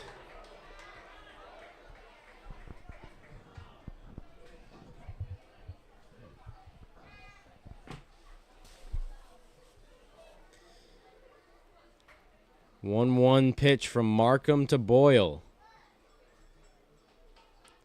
Ball outside. No one warming up in the Muckdogs bullpen, so they're going to rock with Markham going forward. 2-1.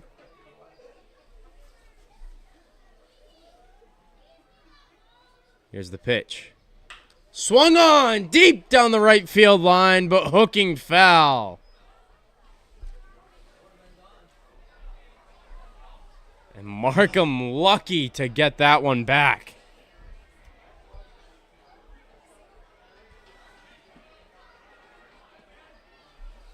Two balls, 2 strikes, no outs.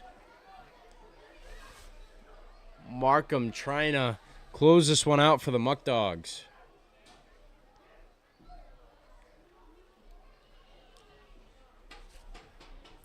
Here's the pitch. There's a ball, and the fans don't like that. Full count and another opportunity. Markham, the full count. Here's the pitch. Swung on by Boyle, diving as Smith. Get him back to his feet, throw him back to Markham. But beating it out is Boyle, using that speed you mentioned earlier. Now the bases are loaded with the tying run coming up to the plate. Sam Heim. Pinch runner coming out on the field, Mason Bondock. A good changeup from Markham. Gets Boyle on top of it, kind of pool cues it out to first base. Smith tries to make the play, but Markham, no PFP practice yet this season. He wasn't able to go over to first base, and Gavin Boyle earns his first base hit of the season. A huge opportunity for Sam Heim here. He's got bases loaded.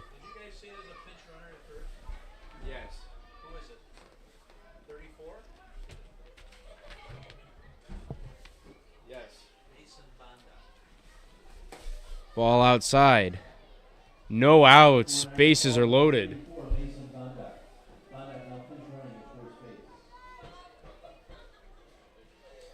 Taking big leads around. Infield is playing back, which is not surprising in this situation, but there's a strike.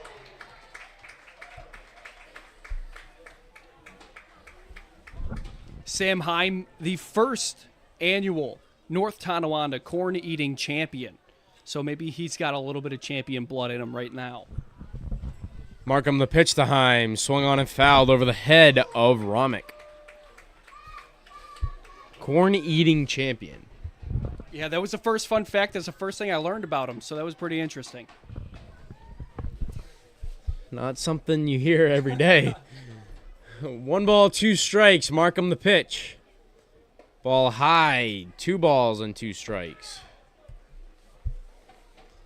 Bases are loaded, and in the top of the 9th, it's a 2-2 game, 2-2 count. 12-8 game. Markham the 2-2 offering. In there, strikeout looking. That's the first out of the inning.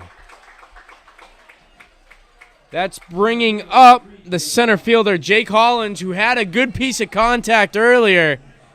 Looking to do that again. Markham working his way out of this jam.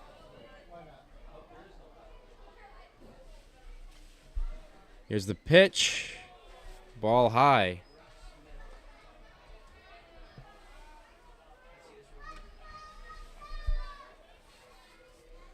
One 0 count, 1 out. Markham going to work.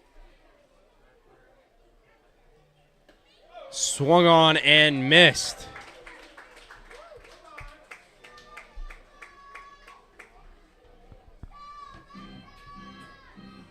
Looks like the infield will come together. Actually, the corners and catcher will come together, seeing what they could do here. 1-1 count, 1 out. Bases are loaded. Tying run at the plate.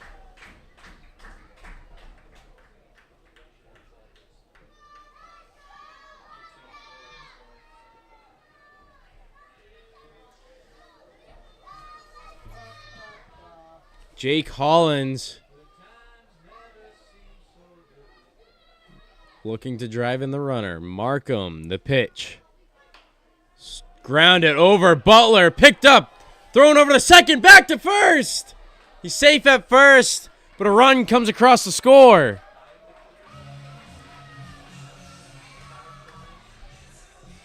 One more out until we're out of this.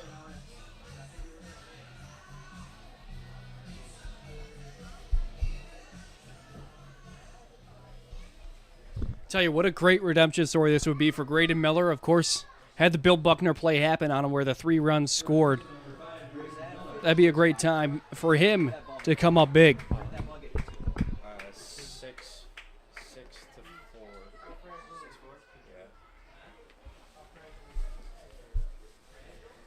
First pitch, outside.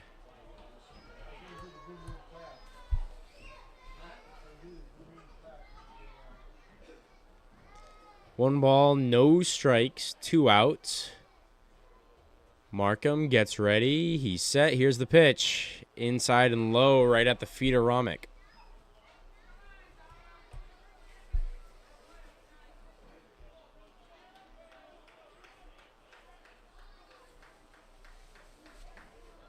Two balls and no strikes.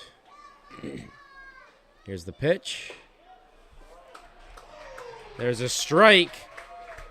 2 more strikes for Markham, and we're out of here with a victory for the Muckdogs. The pitch from Markham to Miller. Inside for a ball. 3-1 hitters count. Markham trying to get it down the plate. Miller, as you mentioned, trying to make up for his mistake. The pitch. Ball high and the bases are loaded again. And now the go-ahead run coming to the plate in Chris Kramer.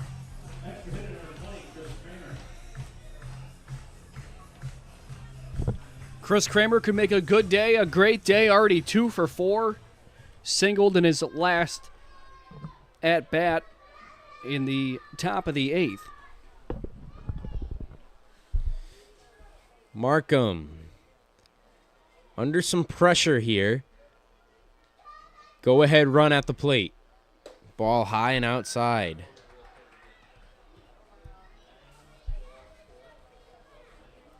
It's a high-scoring affair here. 21 total runs between the two teams. Now Markham trying to limit it and stop it here. There's a strike.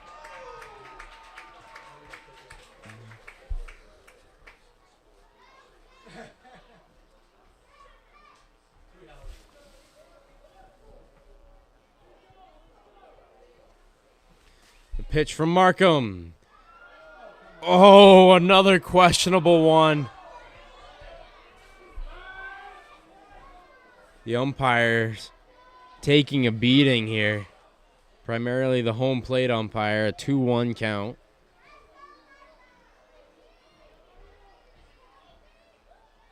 Ball high, 3-1, and Markham looking to not walk in a run.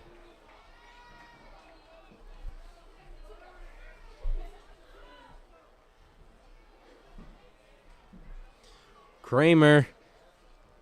Hitters count. Inside for a strike. Now one away. Markham battling back. The tying run on first.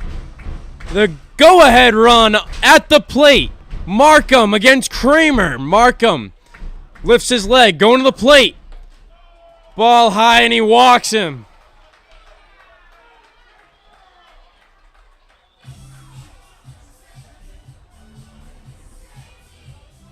Now coming up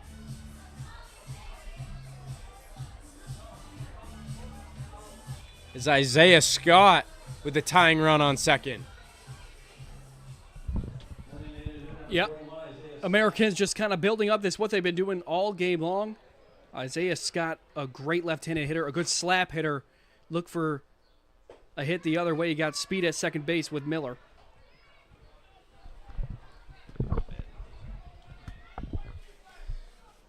One ball here. The tying run on second. Go ahead on first.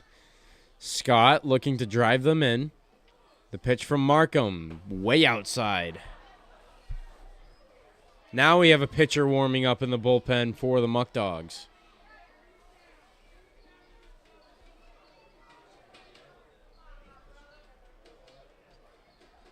Two balls, no strikes. The pitch. Ooh, borderline call, and it goes Niagara's way.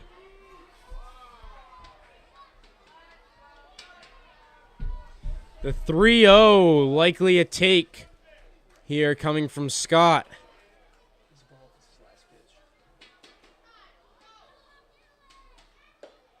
Ball high, and he walks him. We have a one-run game.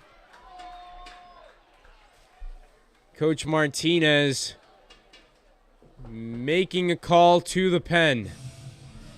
Markham, a rough outing. Gonna go back to the drawing boards to see how we can fix it for his next outing. I think it's 24 is Cedro Jimenez.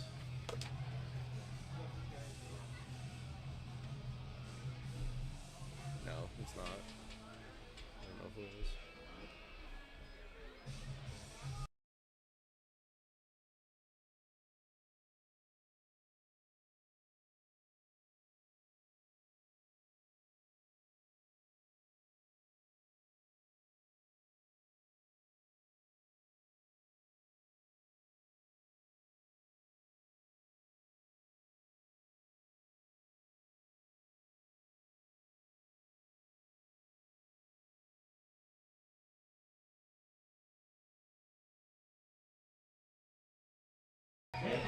It's Trey Bacon in the game for the Muckdogs, a fan favorite here in Batavia. He's been here all 4 years.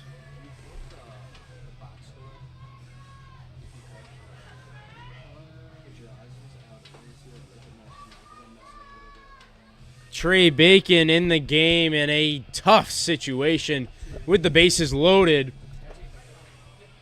Coming up to the plate is Xavier Mann, the Buffalo native. Could give the Americans the lead.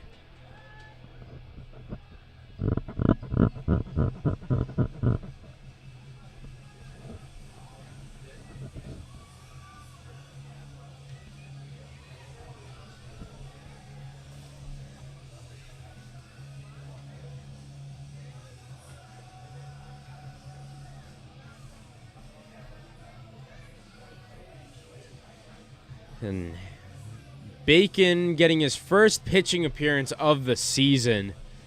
Xavier Mann coming up. What do you think he needs to do in order to come through for the Americans? Well, what has worked all night long for the Americans, what's gotten them 11 runs and this far, is staying simple. Building on base hits this inning. They weren't doing too much. Let Batavia do the work for you.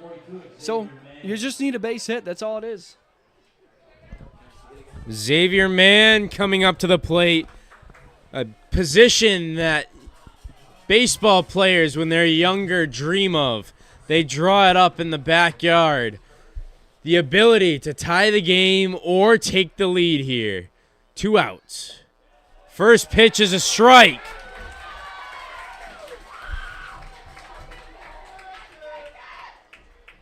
Bacon getting ready for the 0-1 pitch to Mann. Inside for a strike. Strike 2. And Trey Bacon could be 1 strike away. The press box up here is shaking.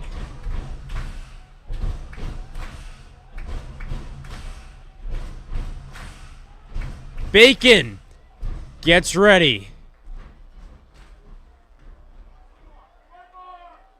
From the stretch. Lifts his leg to the plate, swung on and missed! Bacon comes in, and the hero, the fan favorite, wins it for the Muckdogs! The Muckdogs move on to 3 wins and 1 loss on the season. A 12-11 victory here at Dwyer for the Batavia Muckdogs. And as for us here in the booth, Austin Mendes alongside Carson Harper, wishing you a good night from Dwyer Stadium here at Batavia, New York. The next game for the Muckdogs will be Wednesday, June 5th at Newark. Thank you for watching, and have a great night here in Batavia. The Muckdogs!